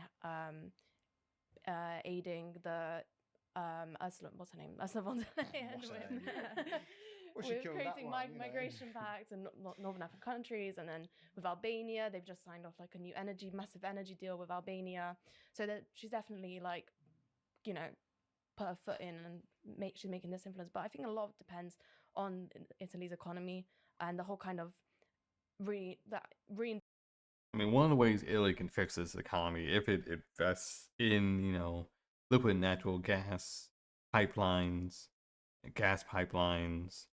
more shipping, that type of stuff. And if you could ship that to, Germany, and from Germany hits, Switzerland, Belgium, France, Austria, Czech Republic, Slovakia, Hungary, Croatia, Slovenia, yeah, you're pretty damn good. Industrialization of Italy's economy. I think right now, Zach can completely correct me on this, but from what I understand is that the reason why Italy has been able to kind of swim so far is a lot to do with debt. And no, you're completely right. Yeah. But I do think a lot will depend on how much Maloney can push that kind of manufacturing and the industrialization side of things, and if she manages to kind of boost the economy a bit more, instead of just kind of swimming through. Just staying afloat. Staying afloat, that's it. Then I think there's a really big chance then that Maloney and Merz would be able to kind of, couple up and be, well, not couple up, but be couple up, leading the EU on certain issues in the future. Yeah. That would be such a good story. R.I.P. Elon Musk. Yeah, no, I like this idea, and I think it's a good call. I could see that becoming the new, kind of power duo almost of the EU. And I think what Maloney is well placed to come forward and partner up with another big industrial nation like Germany. I think largely because she's also done a good job of avoiding some of the controversies of other very socially or culturally right-wing leaders in Europe, which have alienated those parties. Brothers of Italy isn't in the same kind of category as the AfD in terms of really hard, cordons sanitaires against the coalitions. Politics are just different. And the politics are different. Yeah. And we always get a lot of comments about labeling everyone far right, but there are distinctions, between these different. We haven't heard much of the Spanish Vox Party. I haven't heard from them in a long time. Parties within Europe, and I think Brothers of Italy under Maloney's leadership has done very well to avoid. DataBank is a process automation and data solutions provider focused on partnering with clients to falling into some of the kind of scandals or traps that. Sorry, I thought it was arrived and it's definitely too loud. Yeah, I was going to say, I completely agree with that. I think it's something I didn't really think about when I was just talking, but I do think that Mertz and Maloney see themselves as quite similar politicians insofar as they both are sort of like reformed centre-right politicians who are sort of acting as firewalls, as sort of guardians against that more extremist, more radical far-right politics. Obviously, in Germany, the CDU are sort of screening out the AfD, although that cordon sanitaire is fraying somewhat, it should be said. And the other thing is on sort of European questions, again, both of them, they are still fundamentally pro-European Union, in a way that those more far-right parties aren't necessarily, or at least in lots of cases. And I think they both see themselves as sort of reformist Europeans, in that they both want the EU to survive, but they just want to reform it in certain directions and make it more politically sustainable. The last thing I'll say on the economy thing I think cuts in two directions. I mean, one, I think they do share an anxiety about European deindustrialization, and they probably will both want to use the sort of like might of the EU. But I mean, Italy, Greece, and a bunch of other countries like that got billions upon billions of euro dollars, euros to expand green energy. Obviously, they're gonna expand stuff like the pipelines and LNG and all that. And you gotta do that. But they've got a lot of money. You can rely on solar, wind, and tidal energy. He's got to make it very efficient. To protect their manufacturing industries. However, I do think there will be a tension on the question of European common debt, debt sharing. Italy has really benefited from, I can't remember, it's the RRF, I can't remember what that stands for, but it's the sort of European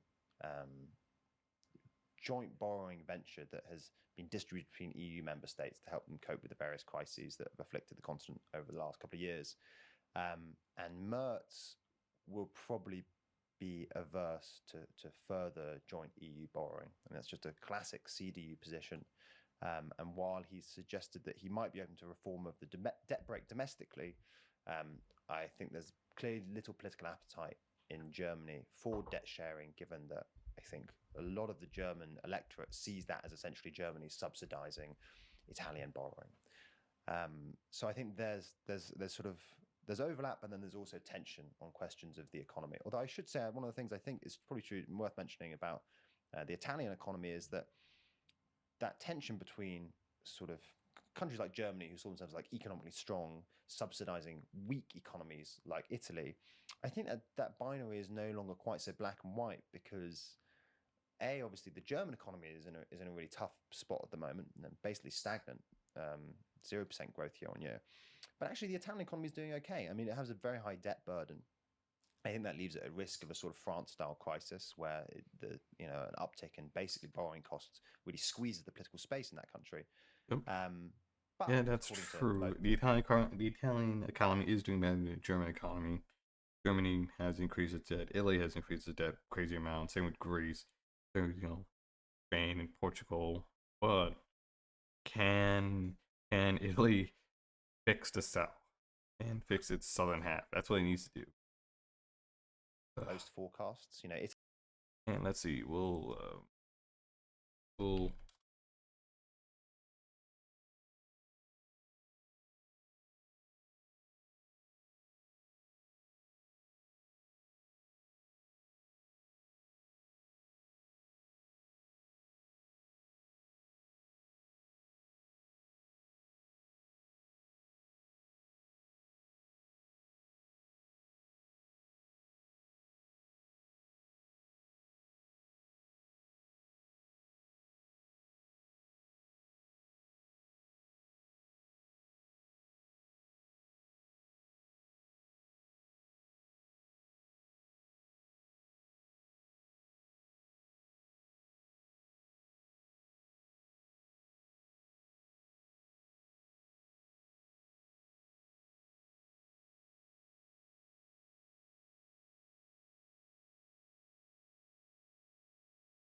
let's see. What is Italy's economy looking like? And look, and ready. Wow.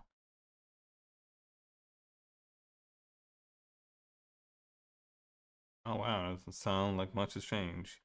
How much economic growth? Bruh, damn, stalled in Q4. Damn it, Italy.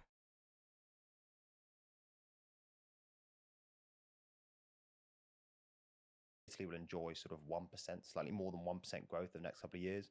Inflation is low, below 2%. And while the debt to GDP ratio probably won't change over that much, it's not going up in the way that it used to. And so that might mellow some of that tension. The fact that the German economy is weaker than it once was, and the Italian economy is stronger than it once was. You know, there's no longer that sort of like framing where some European states think that essentially the strong European economies are subsidizing the weak ones. Does that make sense a little bit? Yeah. Yeah, nice. I'm sure it does. All right, moving on now to the third move on the board from my good self.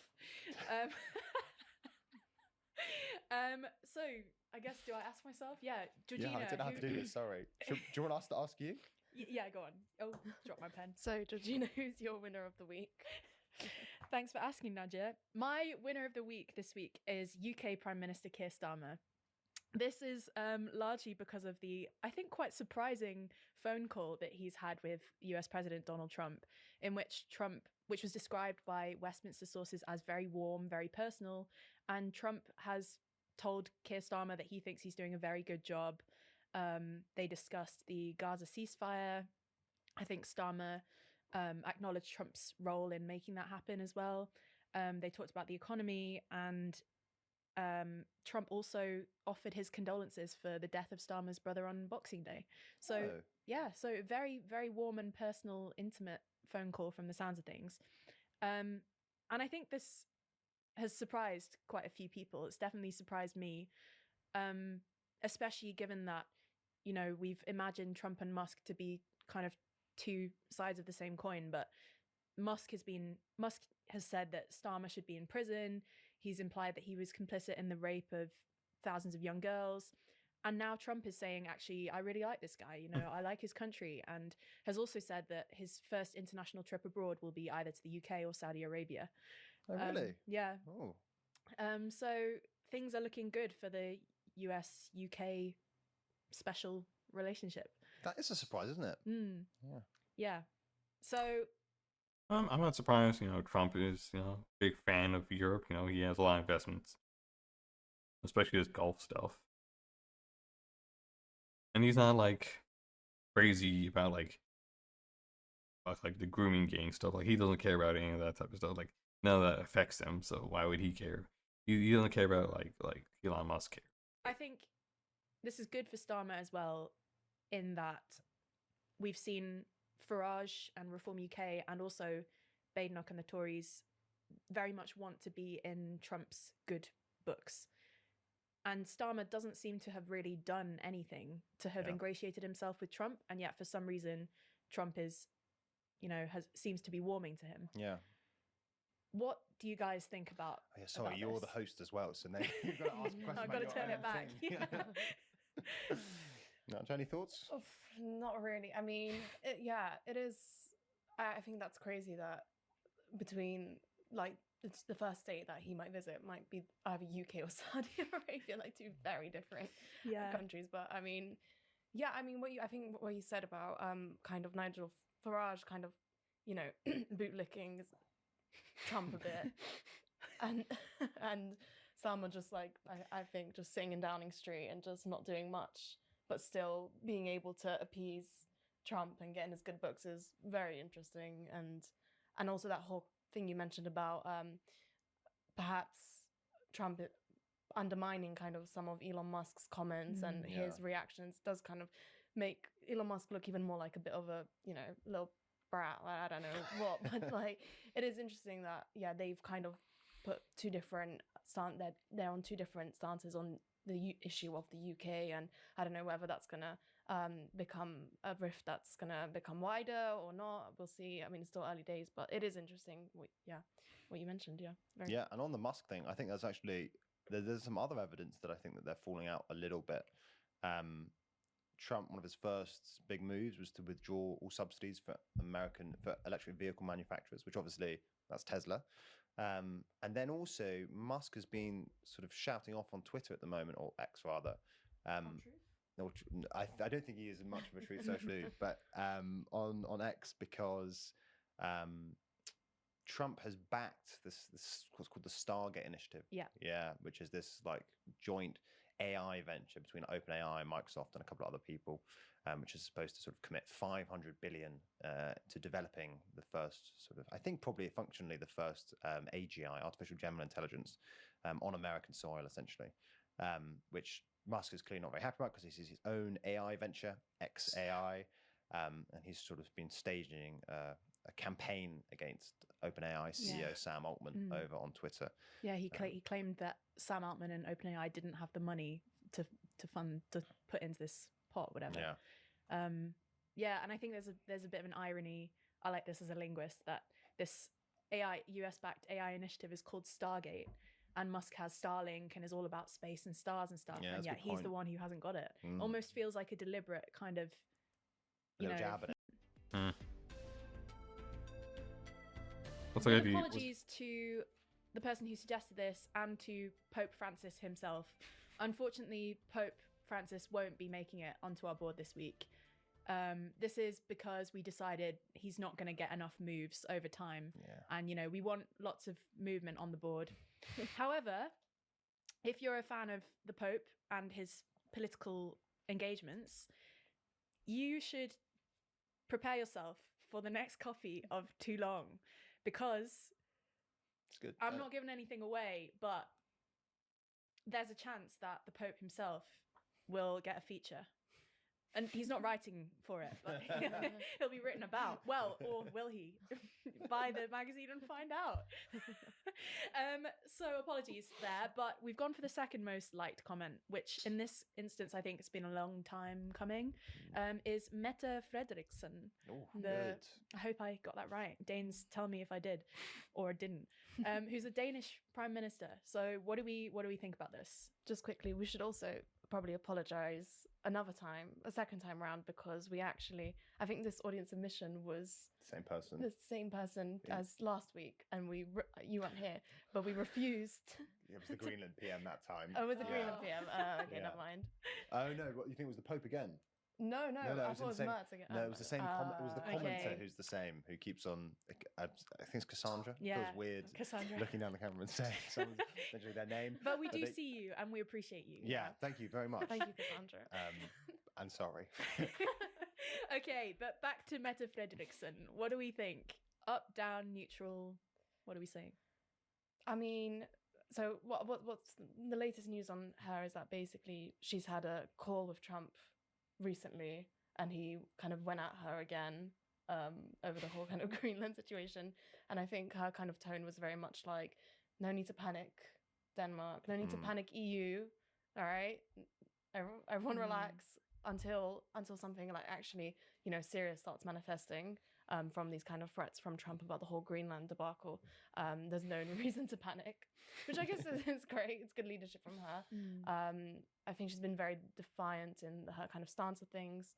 And also, I think I read that she had talks with Marco Rubio as well over issues regarding Ukraine security and then the Arctic as well, and that the conversations they had were very fruitful.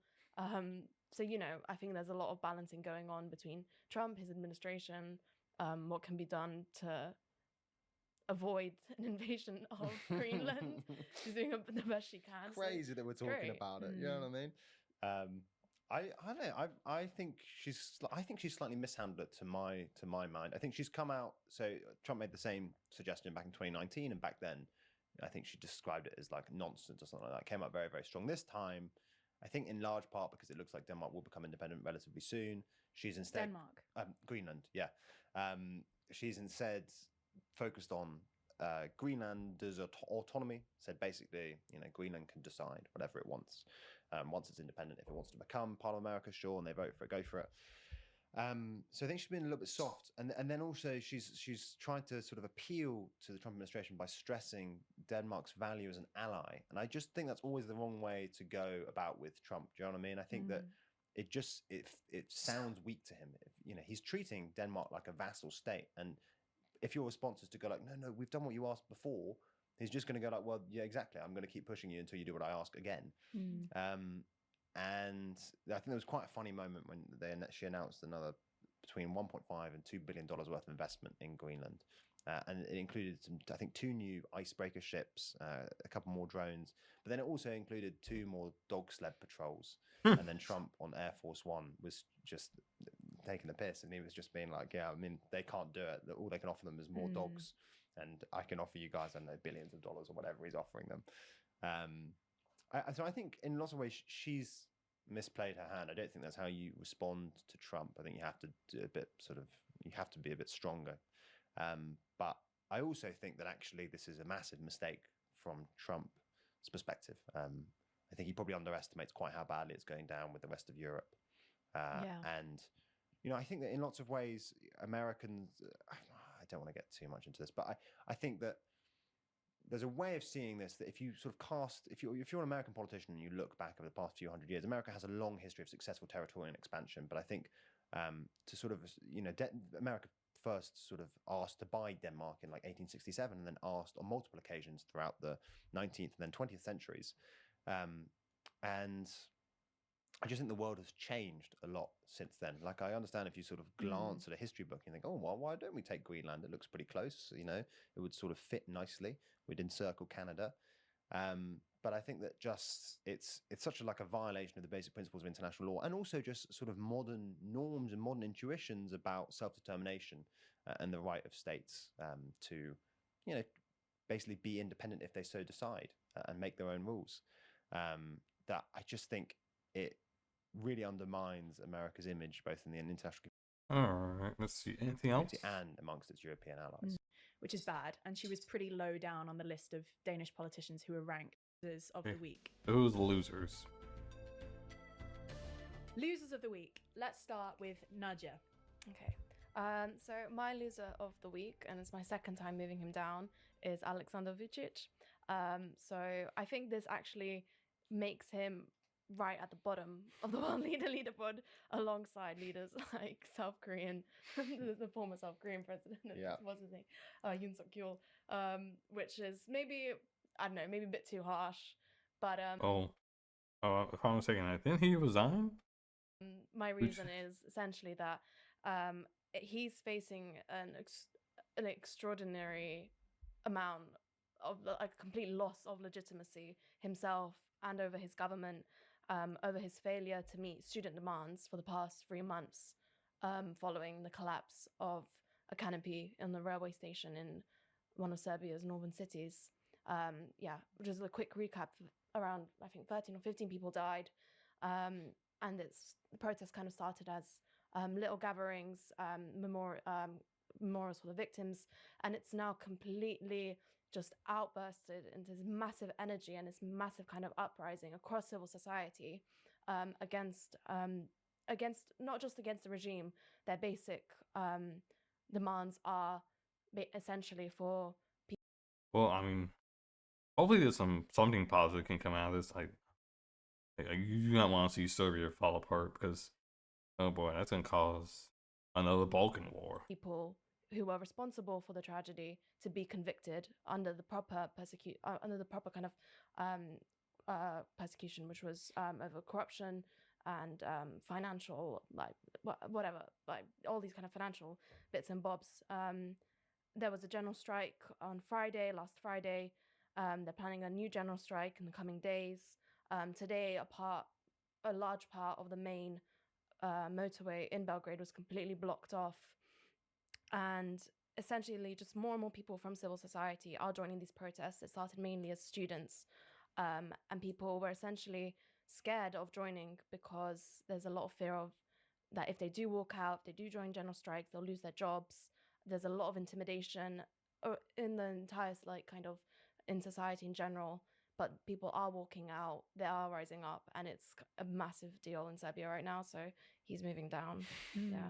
Right to the bottom of the board. Right to the bottom of the board. Naughty Vucic. Naughty, naughty, naughty, naughty. Let's move on. All right, yeah. Not too much discussion now because we're short for time. But Zach, who are you moving down this week? Who am I moving down? I am moving down. Oh, I'm moving down Vladimir Putin. I am moving down Putin basically because of Trump. And I think that in short, it turns out that Trump's Ukraine policy is a bit more pro-Ukraine than I think some people expected. I mean, not unequivocally pro-Ukraine. It does look like Ukraine has been covered in this latest freeze to foreign aid that Marco Rubio just announced.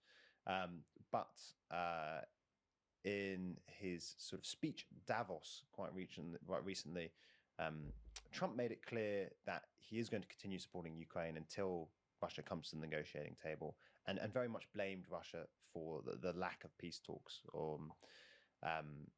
as well as asking the Saudis, which I do think is a very clever tactic, to help him bring down global oil prices to essentially bankrupt Russia while it's sort of financing its war in Ukraine.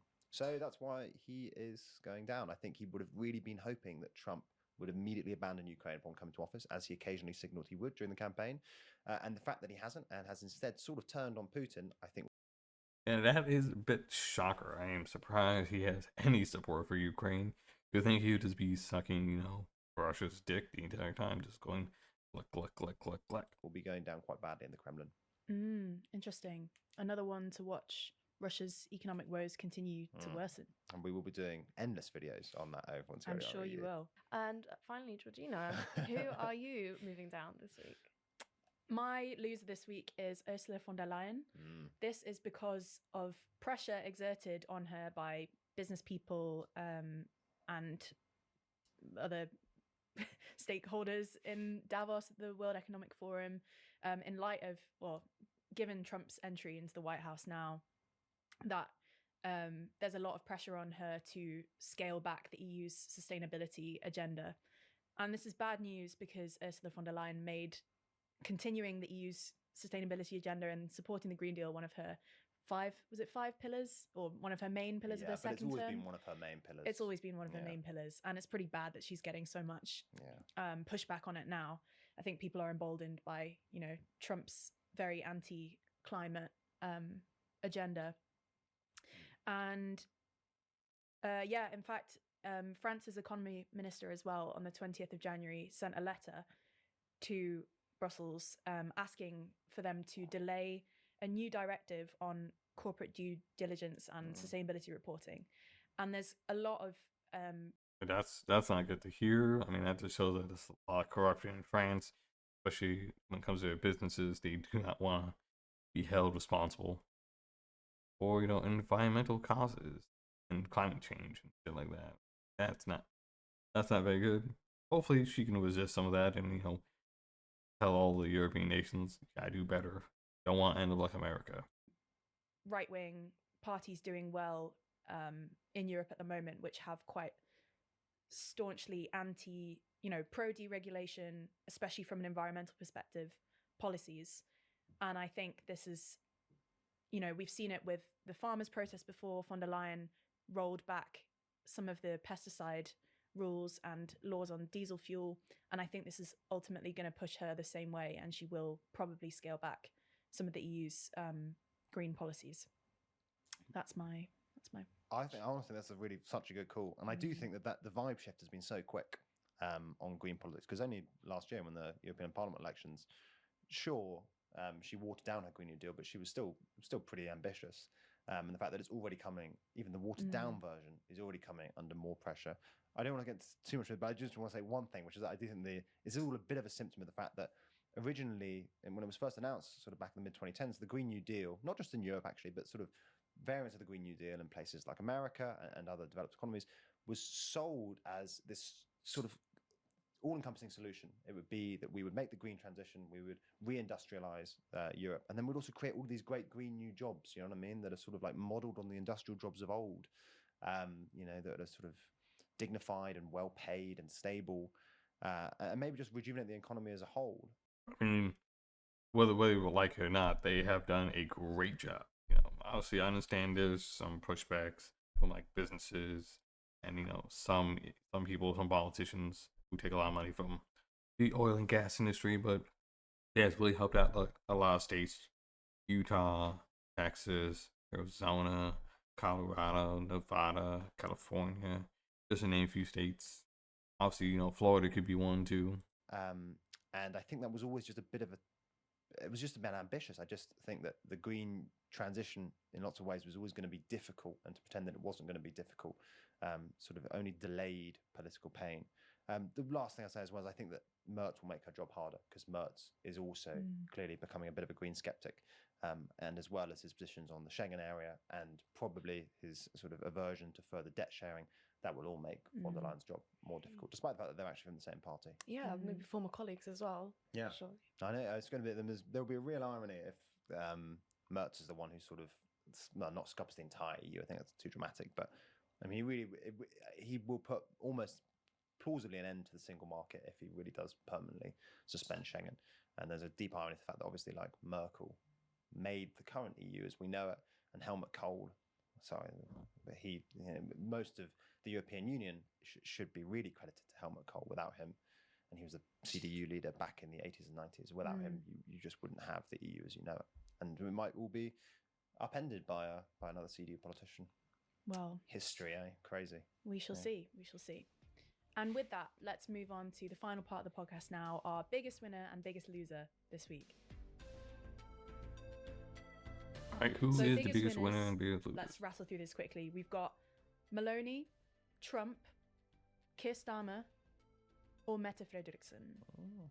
So cast your vote, Nadia. Who is your biggest winner? Oh God.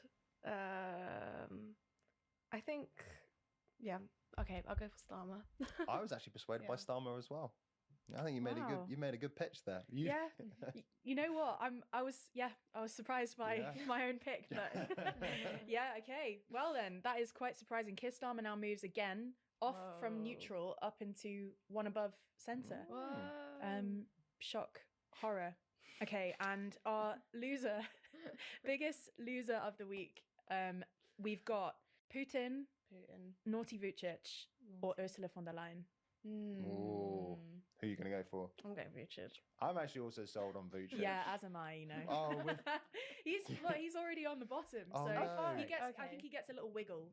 Right, that's what Scarlett does. He gets a naughty wiggle on the bottom of the table. Naughty wiggle doesn't sound good, does it? All right. Let's go. I have not reacted to any furry stuff. I think so. You know what? I should react to some furry content, my friend. I mean, that's what most people know me for, so I keep that up.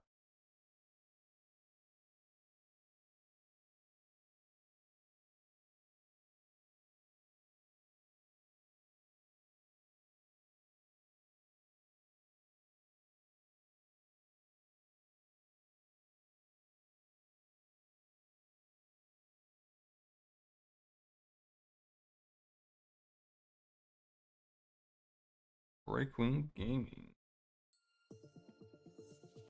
Let's go back to the playlist.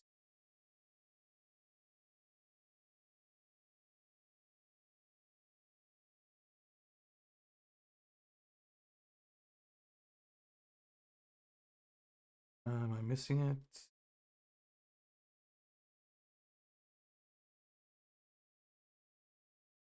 There you go. Full playlist. Back.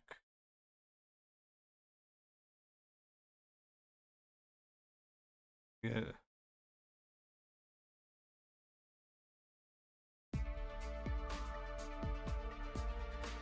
The main character, Tex, was in that, well, now in a crappy hotel to, then it's turned into kind of scary at night.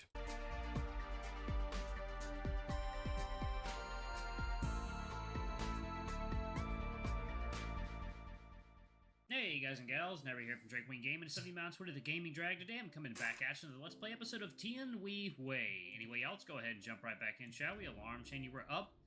And let's eat me some peanuts now. Okay. Still not finished. I think about those peanuts. I will actually do it. Back to the topic. I kept my distance away from them, trying to hide any presence from them that not followed. Halfway there, the suspicious group, likely because they noticed me following them, chose a dead angle for my line of sight. When I realized something was amiss, I quickly caught up, and by the time I was there, they were gone. voice. Yeah, okay. Okay. Any footprints or other kind of clues? None. I used Master's technique of chi detection technique. Master's technique of chi detection technique. But not even a trace of chi remained. These aren't just some simple individuals. Don't even mention any traces of chi. Not even a single footprint can be found on the tiles. It seems your presence isn't well hidden. You need more practice with this. We aren't specialized in stealth, unfortunately. Still, we need to focus on the main point of the subject here. Fine. Back to the main point. You just said you lost them, but following that path there, you met Tex and I.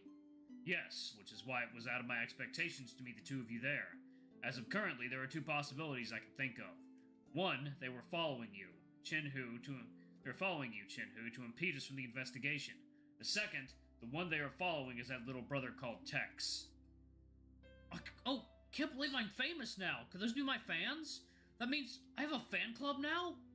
If you had any, more likely they are anti-fans. I suggest you eat a few books instead of eating more food. I think you're just jealous. From my perspective, I think you were following our new friend, Tex. Chin-Hu quickly finished off the last few bites of the bun in his hand. This bun is good. I'll have to buy a few more from that store. Bloop. Now, why do you think they're following Tex? That person is just an overseas tourist, or a very unlucky tourist. Are they really thinking of killing him? You will get your answer soon. If my deduction is right, this is very much related to their case on our hand. You're really hiding secrets from me. Are you trying to suffocate me with these? The White Wolf looked over in the distance. The Zhizhao streets are empty and quiet, without the grandeur it had during the day. And the place he was looking over was the inn that he said goodbye at. Are you actually trying to kill me with anxiety or something? Give me an answer already! Nope. Let's see.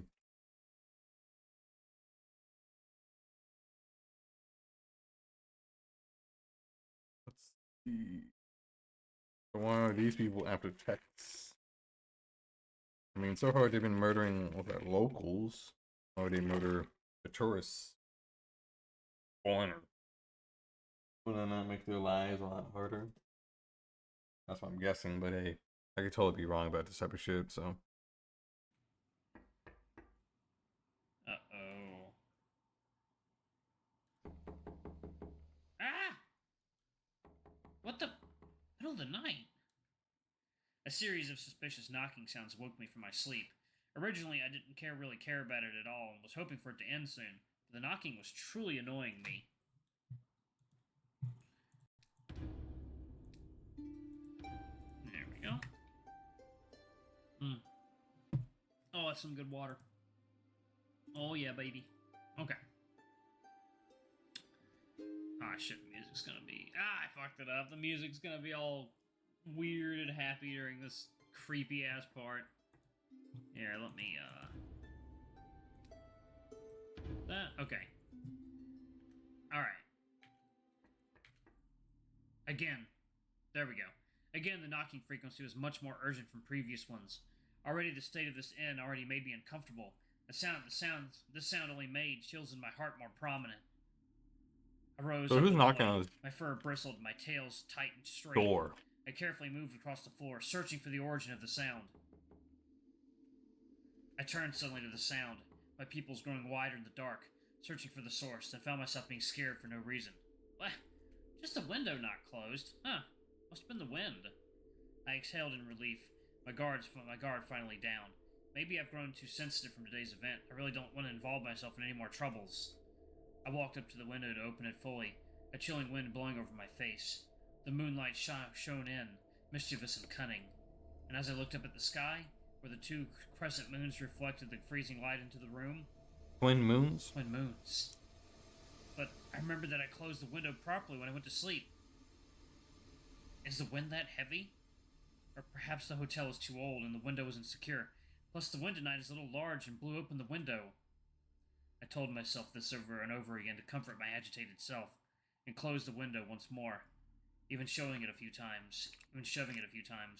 Once I'm certain the window was closed properly, I returned to bed, sleepiness overwhelming me to my rest. What is wrong with today? It's gonna be more knocking? No. By the sages, what the hell? Is it the window again? I rose furiously, looking at the window, but what's strange is that the window remained shut. Not even a crevice opened. The sounds became more impatient, as I finally realized where the sound came from. This time I'm certain it wasn't the wind, but someone actually knocking at the door. I looked over at the window. The first image floating in my mind was the creepy statue right outside. Oh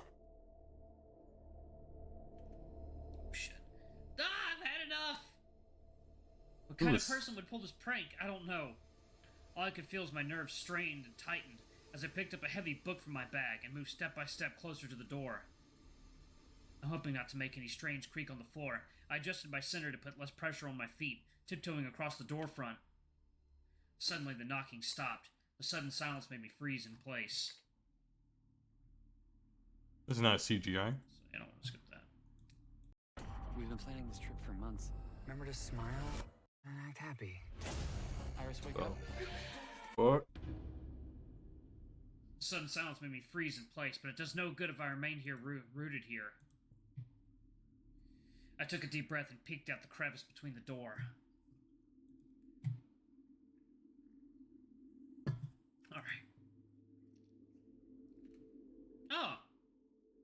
Through the darkness of the hallway, the silence painted the darkness throughout. Only the sliver of candlelight from my room was able to see something. Ah! Even though I held my mouth closed to make no sound, but still my scream escaped from my teeth and palm. For a pale face floated right before my eyes, before I realized it was the statue from earlier. But I moved it back to its original spot. How did it move back in front of here? What the hell's happening here? I complained, thinking that whoever did this had ill intentions, even though it did expose me being awake here. Still, it would be best for me to remain silent from here onward. Is it someone's prank? It could be the wind blowing this over. Whatever it is, this is far too strange for me. Just then, the candlelight that was burning next to me began to waver. What is happening? There's no wind! Whoosh! Ooh. The flame extinguished suddenly, as the room became lightless. The darkness began reaching out with its sharpened claws on my beating heart. I gritted my teeth and closed and opened my eyes as large as I could, to try and adjust my vision in the darkness quicker. Once more, the silence beckoned over the room, as if the abyss itself swallowed all noises. Only a dead silence remains now, except my breathing and my heartbeat. I couldn't hear anything else. I clutched the book tightly. A drop of sweat began rolling down my forehead, and from my chin dripped onto the ground. That sounded so clear and clean. As I tightened every nerve in my body, an arrow flew through the book right at me. I used my instinct and trained body to quickly dodge that arrow, and heard it staple itself into the wall next to me, for I can feel the death and killing intent that was embedded on the arrow. The shot, it was aiming for my head, which meant this isn't just a simple prank anymore, but someone trying to murder me. But what is happening since the start? As if the enemies didn't give me a chance to take a breath, a loud bang ripped through the room, and with the moonlight shining through the newly made hole where the window once was, my visions began to clear up, and finally found the sources of those voices. A few mysterious black-clothed people jumped in, as I quickly analyzed the situation now. If they entered from the roof above, then they must be the footsteps from earlier. Who are you? Why do you attack me?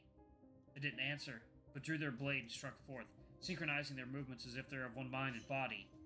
Even though I didn't understand the situation on hand, I quickly crouched down by instinct and blocked the strike from the left with my book, using the force to retreat a few steps and maintain my distance. And then another one charged on my right, with a sense of murderous intent. Surrounded by them, my brain envisioned my final moment, head severed. But these are I think Chen Hu and Bai-Yu. Didn't they mention some type of weird assassins? Maybe these are the people that have murdered random people, or it could have been something else. Makes sense that they weren't able to find them. They're ninjas, but they're not been. Severed from my neck. Changes. I turned and dodged the stride on the right, and quickly punched with him with a left hook. But as soon as I attacked, the one attacked before hacked forward. Waves after wave of attack left me underhanded and unprepared.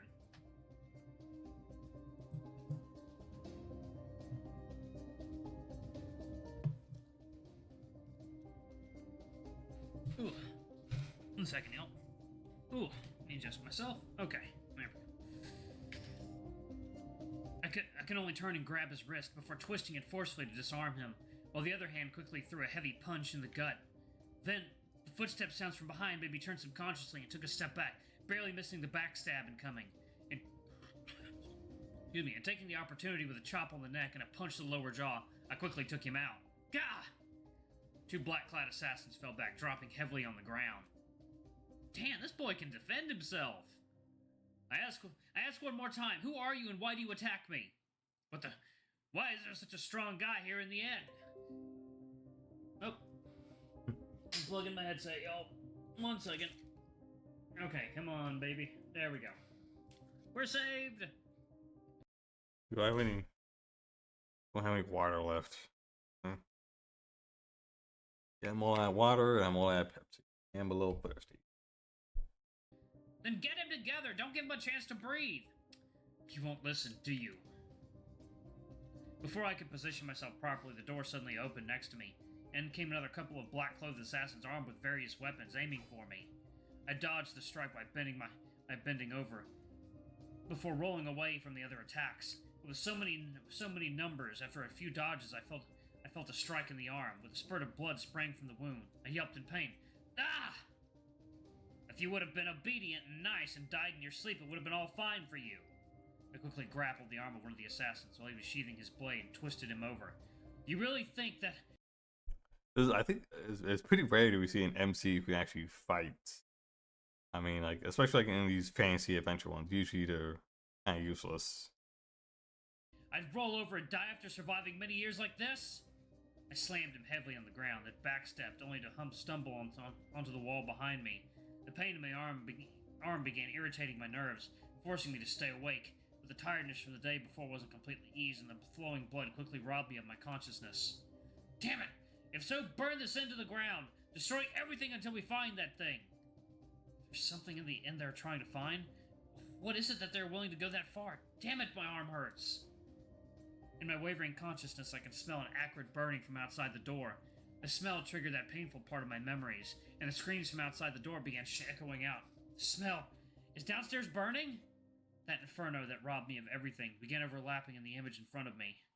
The same thickening smoke, the same waves of roiling flames, and am I destined to meet the same end today? No. I won't let it happen again. You! What do you want? Why drag the innocent into this? You don't need to know. Take your questions to the afterlife. A flash of light. I closed my eyes in panic, unable to believe the end of my journey was here. Then with a crashing sound and a familiar voice made me open them again in curiosity. From the falling tiles and broken splinters above, a flash of red landed right in front of me. Wah! Tex, are you okay? Before I could even react, all the enemies were blown back before him. I rubbed my eyes quickly in disbelief, before realizing this was no illusion, and the figure in front of me was there as I silently watched on. Then he turned, his eyes full of care and sympathy, but more so of fury. Once confirmed I was all right, he turned to the dark-clothed assassin and used the back of his blade to beat back the sneaking attackers. Alright, y'all, I'm actually going to pause it right there. We will see the conclusion of this fight in the very... Alright, so thankfully, what's his face? I think this is Chen-Hu. Came in and saved Tex. The least Chinese name I've ever heard, Texan Cloud.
Are they the same?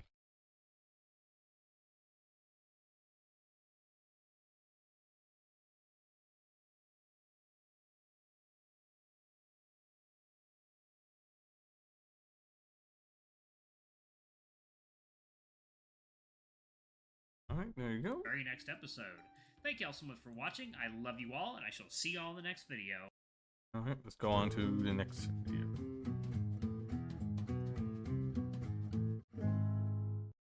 From relieving roughness to soothing skin, there's Before and then there's Aquaphor.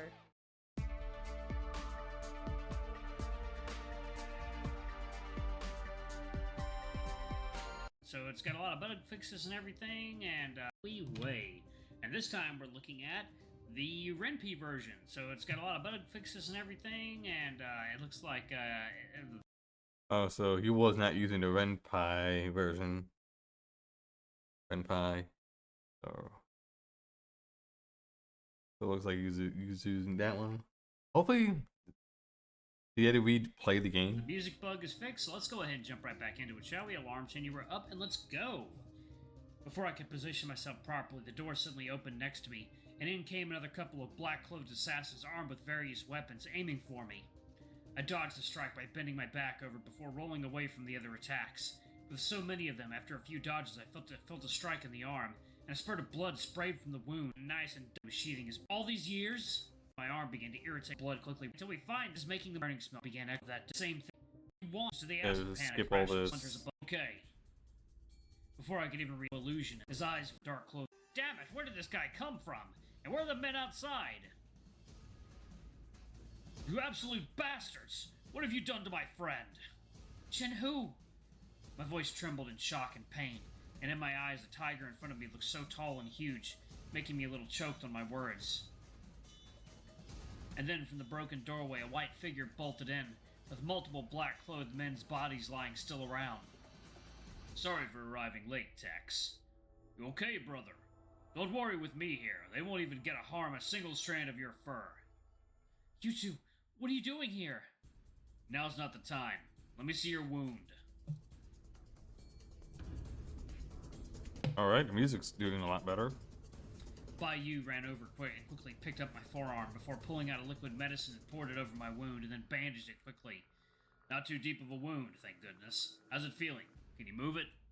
A sense of coolness and slight spike of pain came from the wound. After the simple first aid, the wound recovered a little better. I moved my wrist around. The pain was lessening. No issue. At that moment, the black-clothed figures began to panic at the sight of the two intruders and began attacking aimlessly.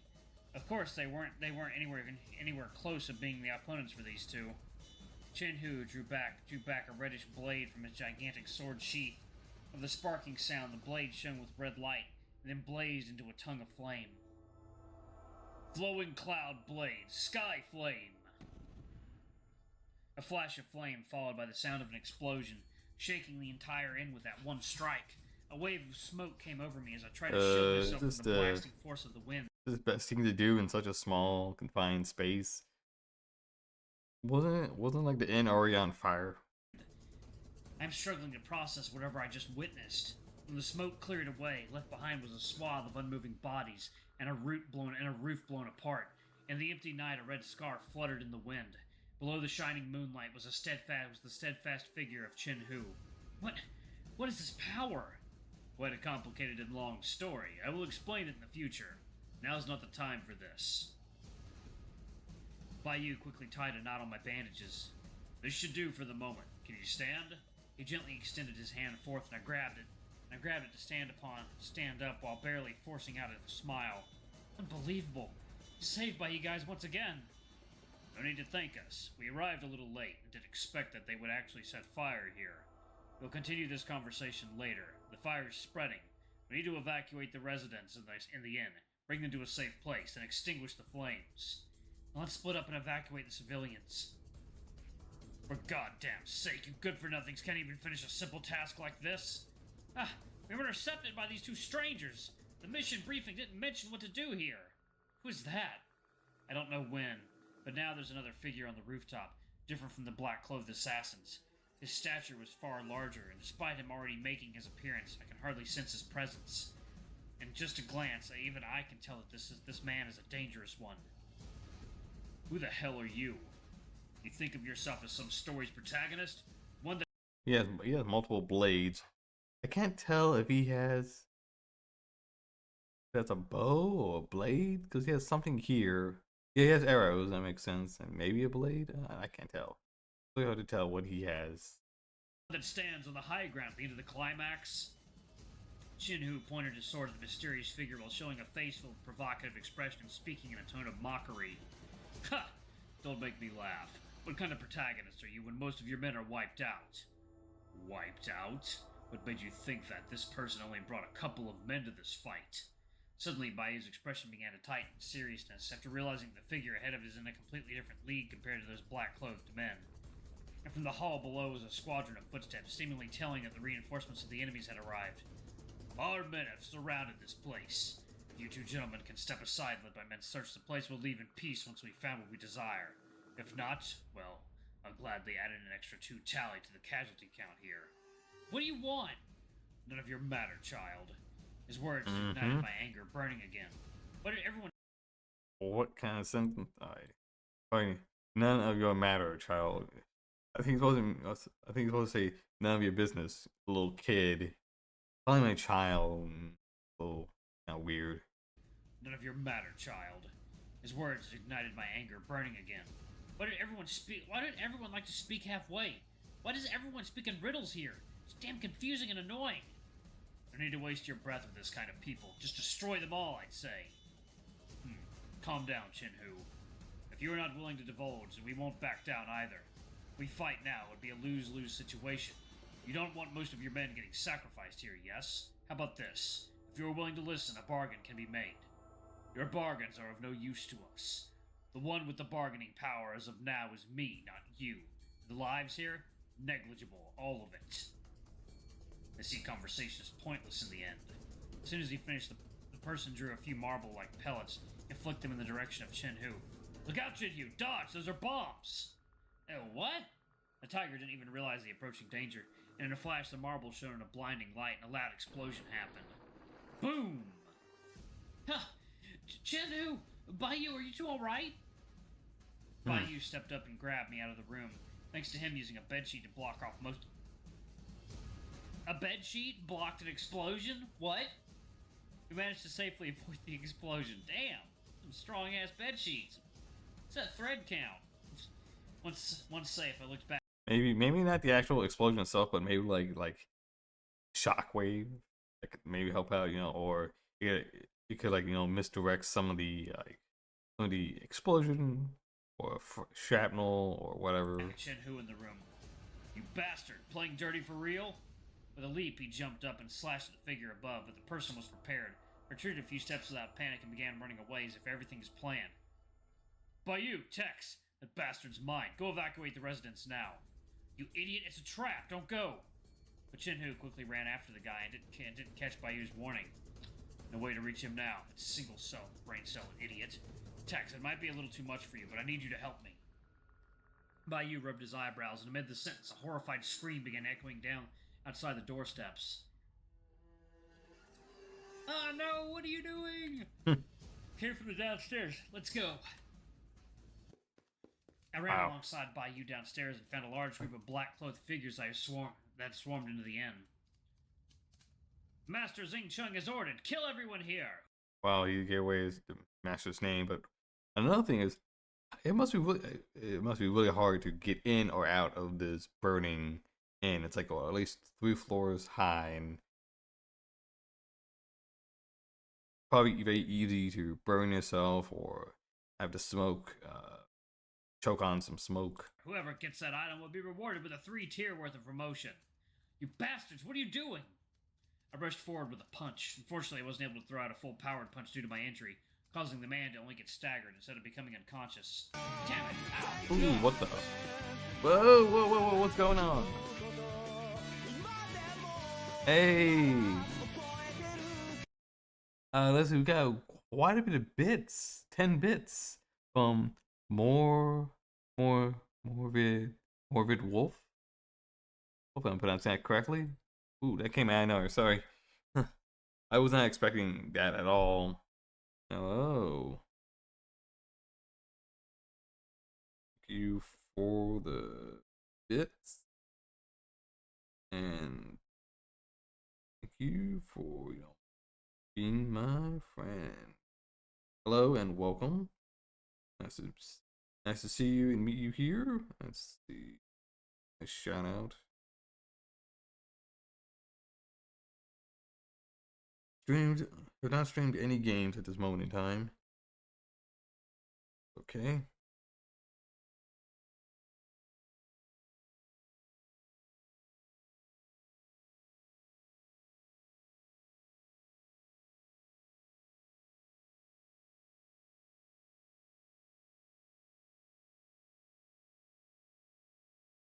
Welcome to the channel.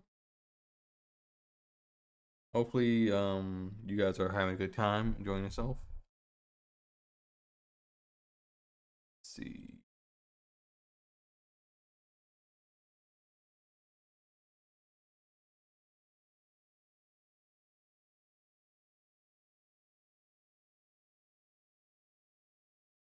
An arrow flew right past me and impaled right in the head of the figure before me.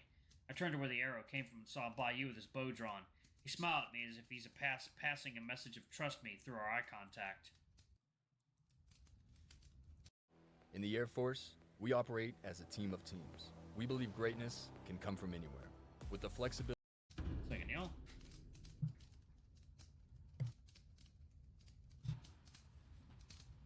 Okay. I will handle the fight with them.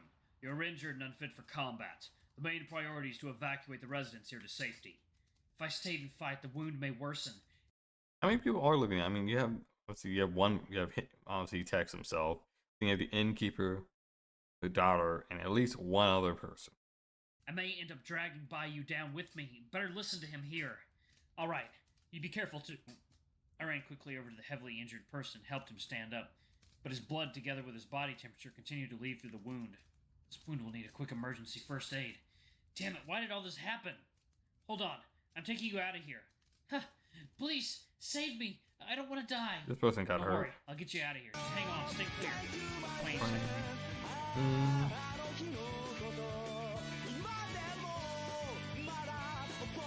Alright. Hey, thank you for following me now.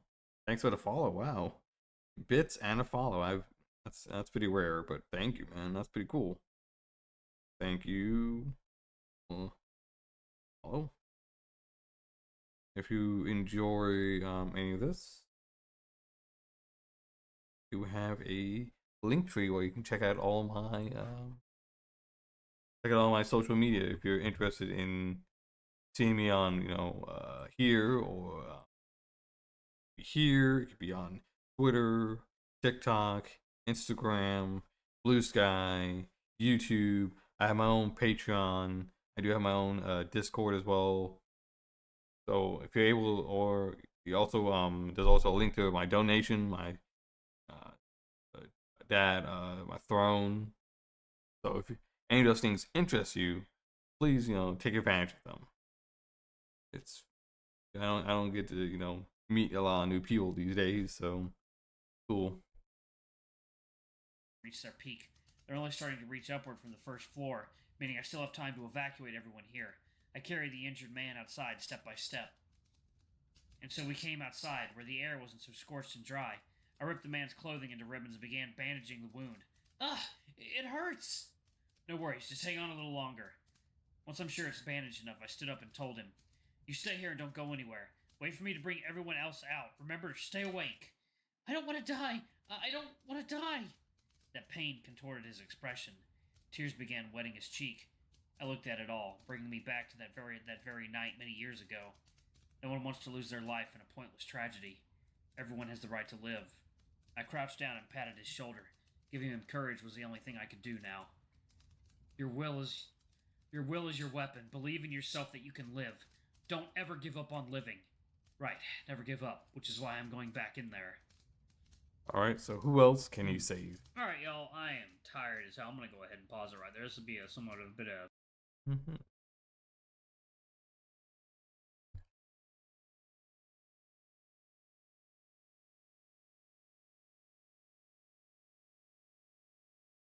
Alright, let's see. Well, I watched about like 2 episodes. Let's move on to something else.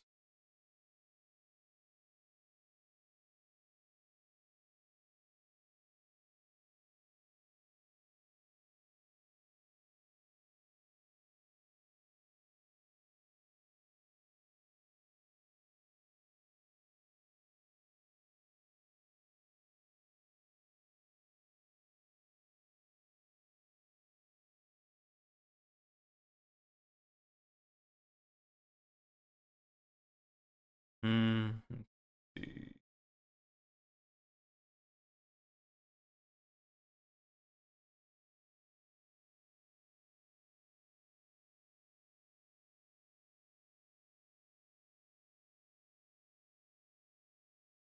Where's anime on Netflix?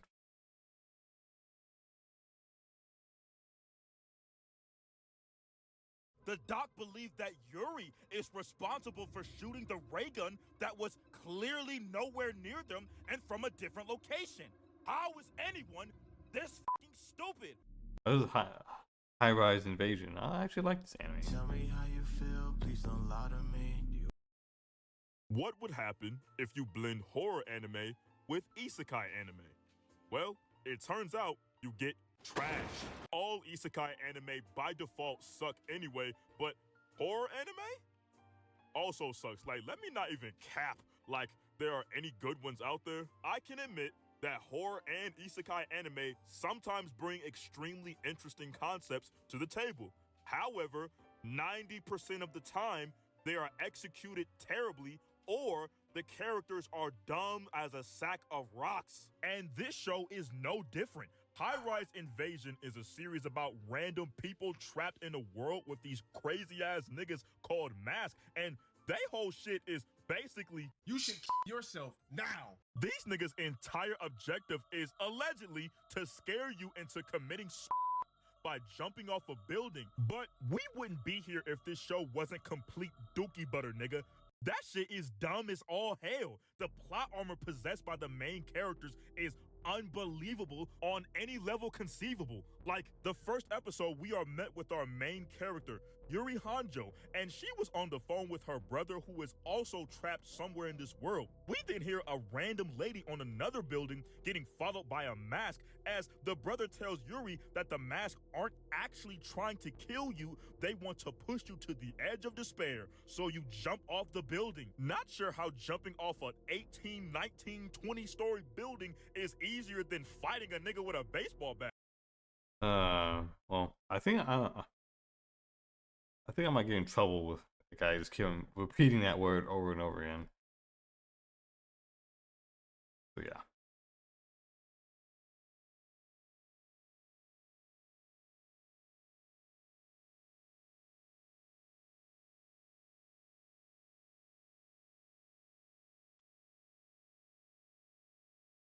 Alright, let's see.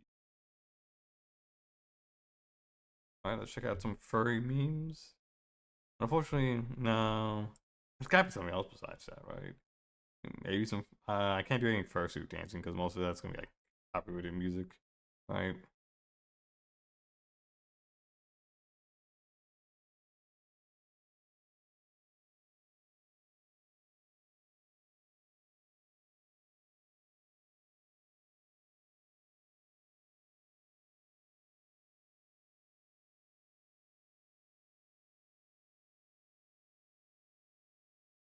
See anything new from Game of Wolf?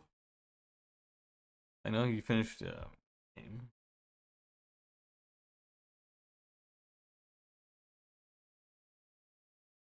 Started more stuff with the Smoke Room. Yeah, also doing what Glory Hounds, Beacon. Let's see, Beacon Pines, another good game. Lost Shards. Lost Shards, not Shart. Sorry.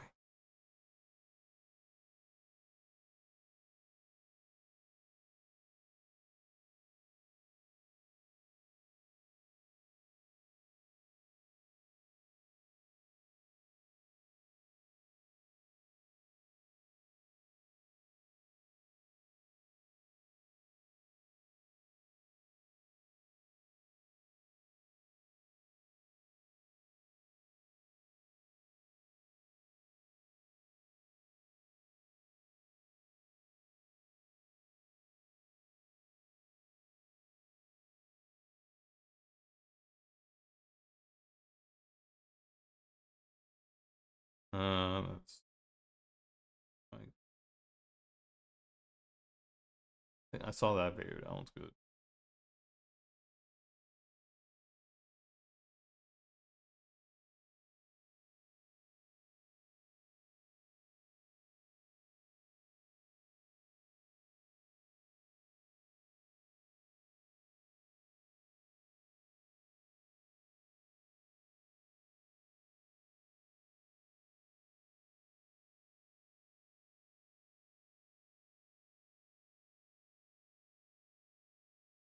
God, man. Did nothing good.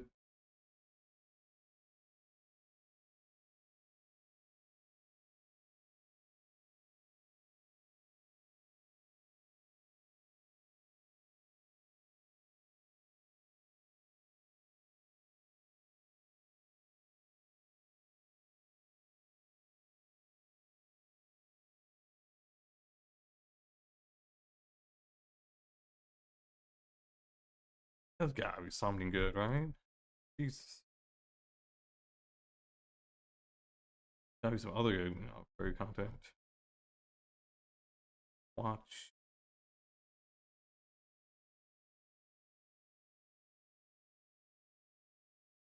Because most furry memes, I mean, they're kind of okay, but like some videos are better than others, but most of them aren't that great, so most of them don't really end up being all that fun.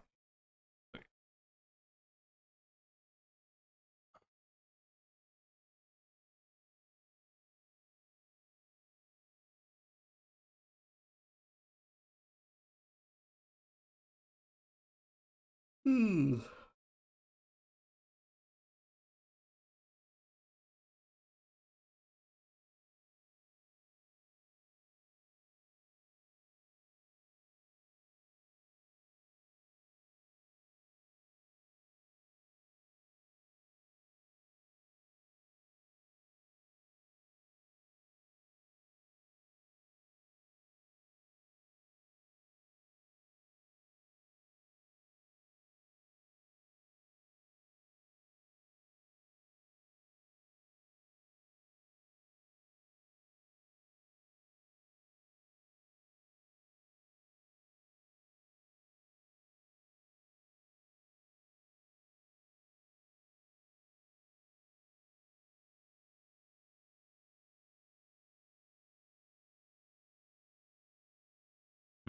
Let's see. Most popular animes from 2004 to 2021.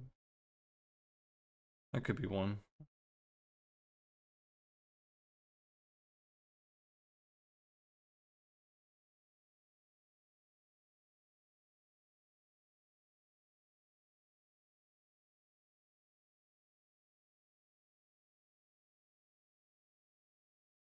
If you're, I don't know if you're still there or not, Mr. Wolf.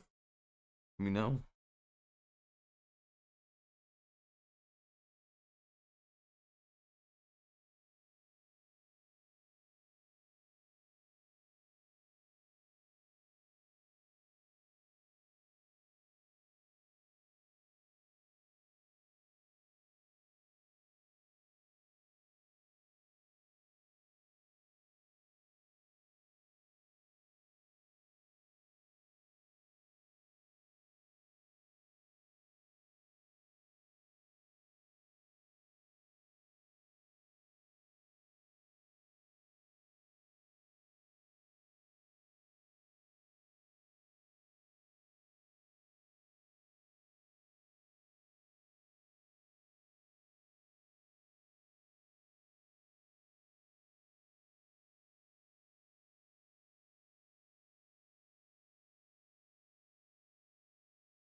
Yeah, I saw this video right here. Spark Hearts earlier today. That was okay. Unfortunately, yeah, very long, intro, and then it showed a little bit, and it had a little bit of background on the main character, And then you get introduced like a bunch of characters. Feels very much like an anime slash like almost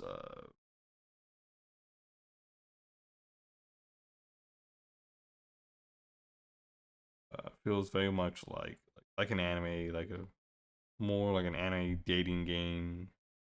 I mean, it has some furry stuff, but right now it's very, very rough. It's all voiced, like 90% of it's voiced.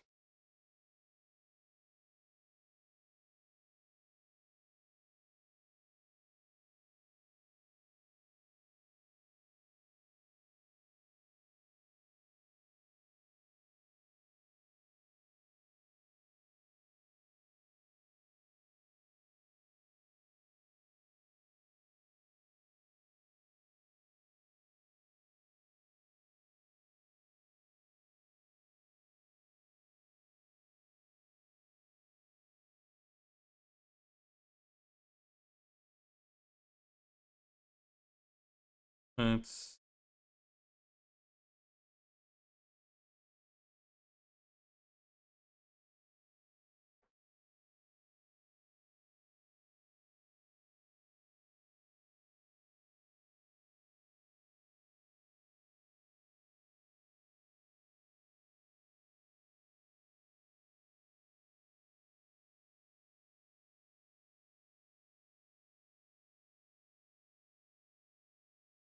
accidentally scam people. Hasn't been GameStop been scamming people for a long time?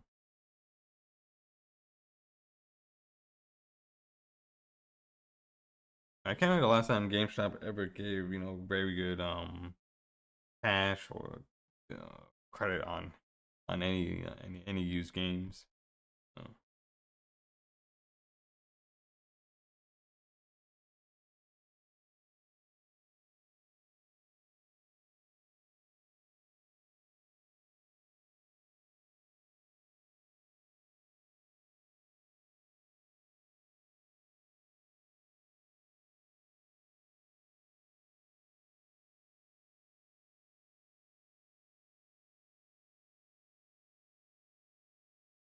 Hmm.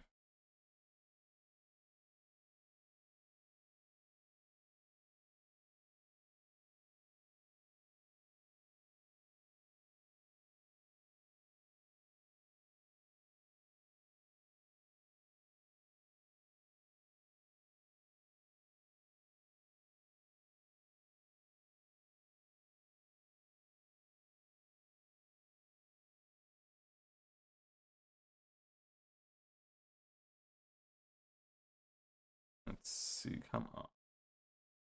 My god, it's like no good furry content. Like nothing interesting.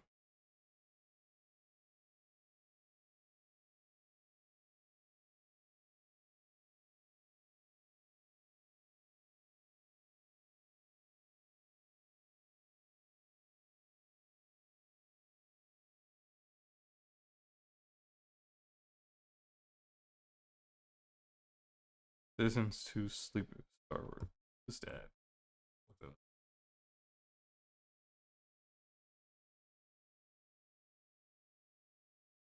Citizens 1? Was it Citizen Sleeper 2? Citizen. What's this game?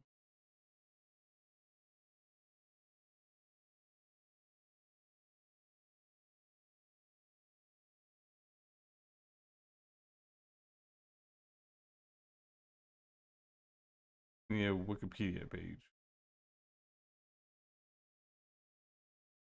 Oh,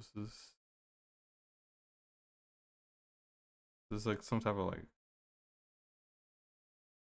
sim game or something?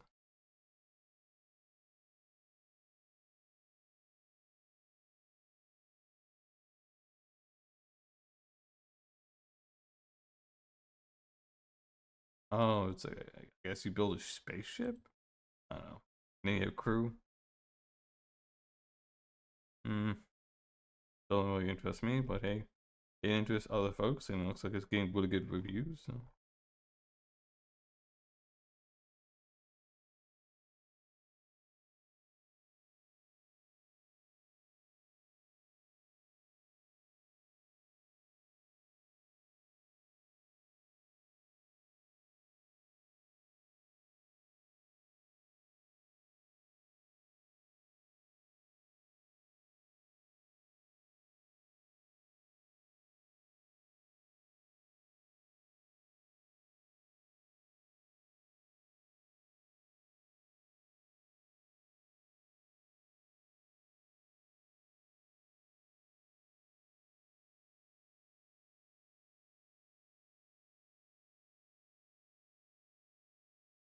Let's see.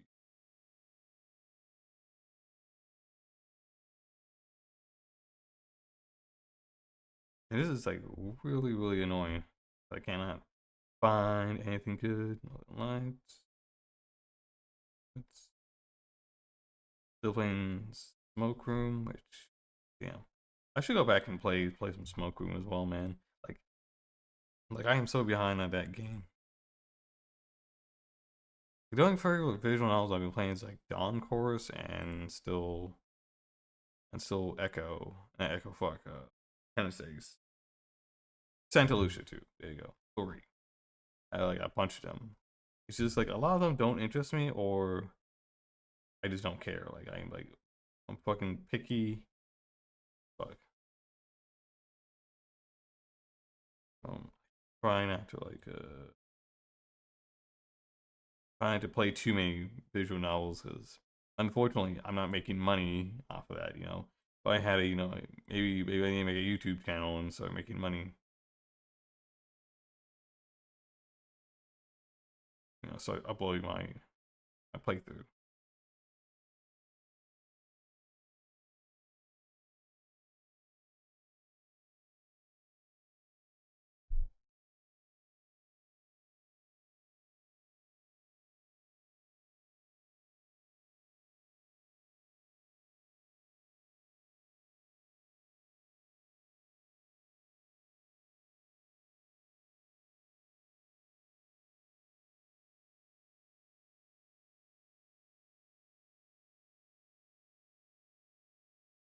I love everyone's like all cheering on. Oh, look at this DEI purge at Fireware because of Dragon Age Veilguard. Like, unfortunately, in a post DEI kind of thing, like anything that looks has women, black people, gay, lesbian, transgender people is so DEI. They just hate on it, they shit on it, they just attack it, and it just tanks the sales. We saw with the exception with only, I think only two games that escaped it was Baldur's Gate 3 and Harry Potter. Other than that, every other game, Starfield they attacked it for. Let's see, Mass Effect. What's that? Concord.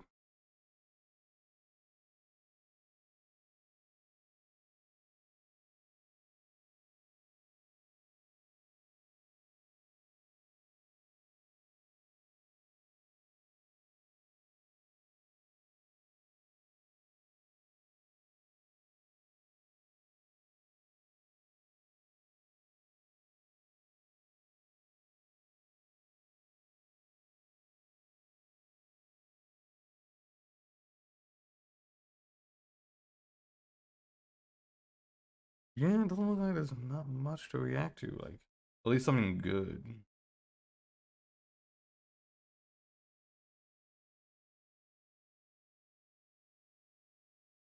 I mean, there's a bunch of stuff, but none of it like seems all that super interesting.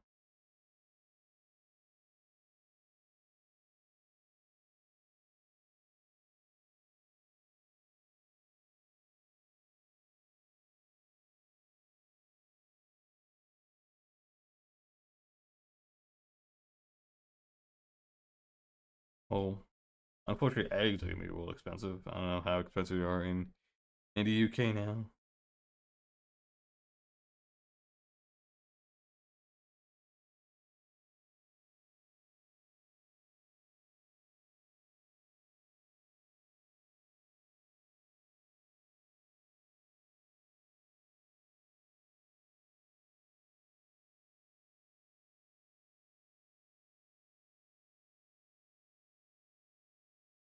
Alright, looks like there's nothing good left, so alright, I'm just gonna end my stream then. Fuck. I wish it was something good. Nothing right now, nothing. We had some good stuff.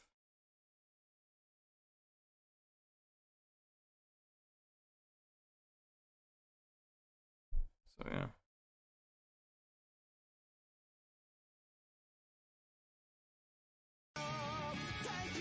Hey.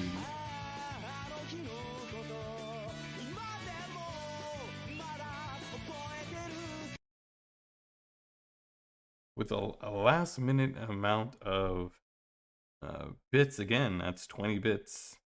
Thank you so much. I mean, every bit counts, you know, especially for a small streamer like myself. I mean, don't let the numbers fool you. Like, you know, I got a lot of, you know, fake people, you know, or people that used to be here, you know, just leave me high and dry, man.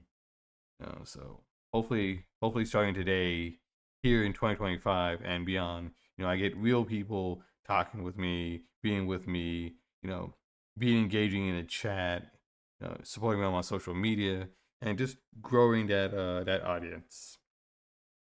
So let's see.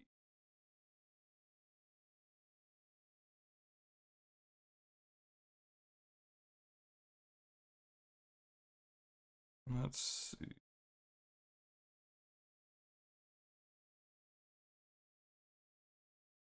I'm grateful for anyone who's followed me, anyone's lurking, anyone that wants to join, you know, my social media presence, any of that type of stuff. All that stuff, you know, super important. Like, I'm very, very grateful for anyone, because I understand how hard it is to grow here on Twitch. Like, I've been stuck at, like, you know, three people, you know, for the longest time, you know. You'll think by now I have like 10 or 13 people, but nah, man. People will be lying to me. People will be backstabbing me. And yeah, this is how it is.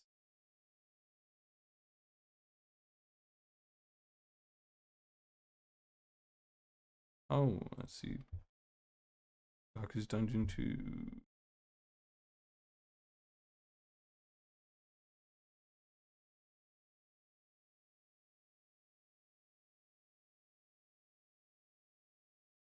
Thank you guys so much for being here. I'm sorry I didn't get a chance to play another more what's that,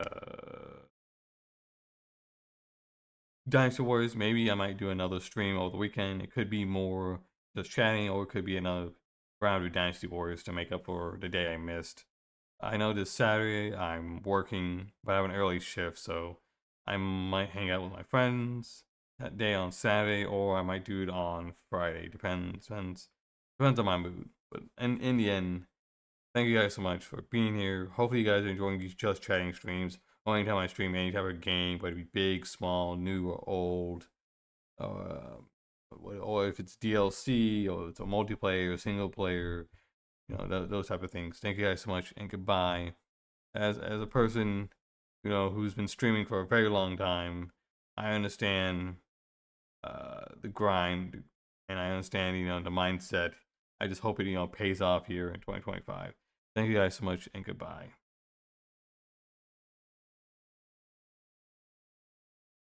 The Titans get toppled. It's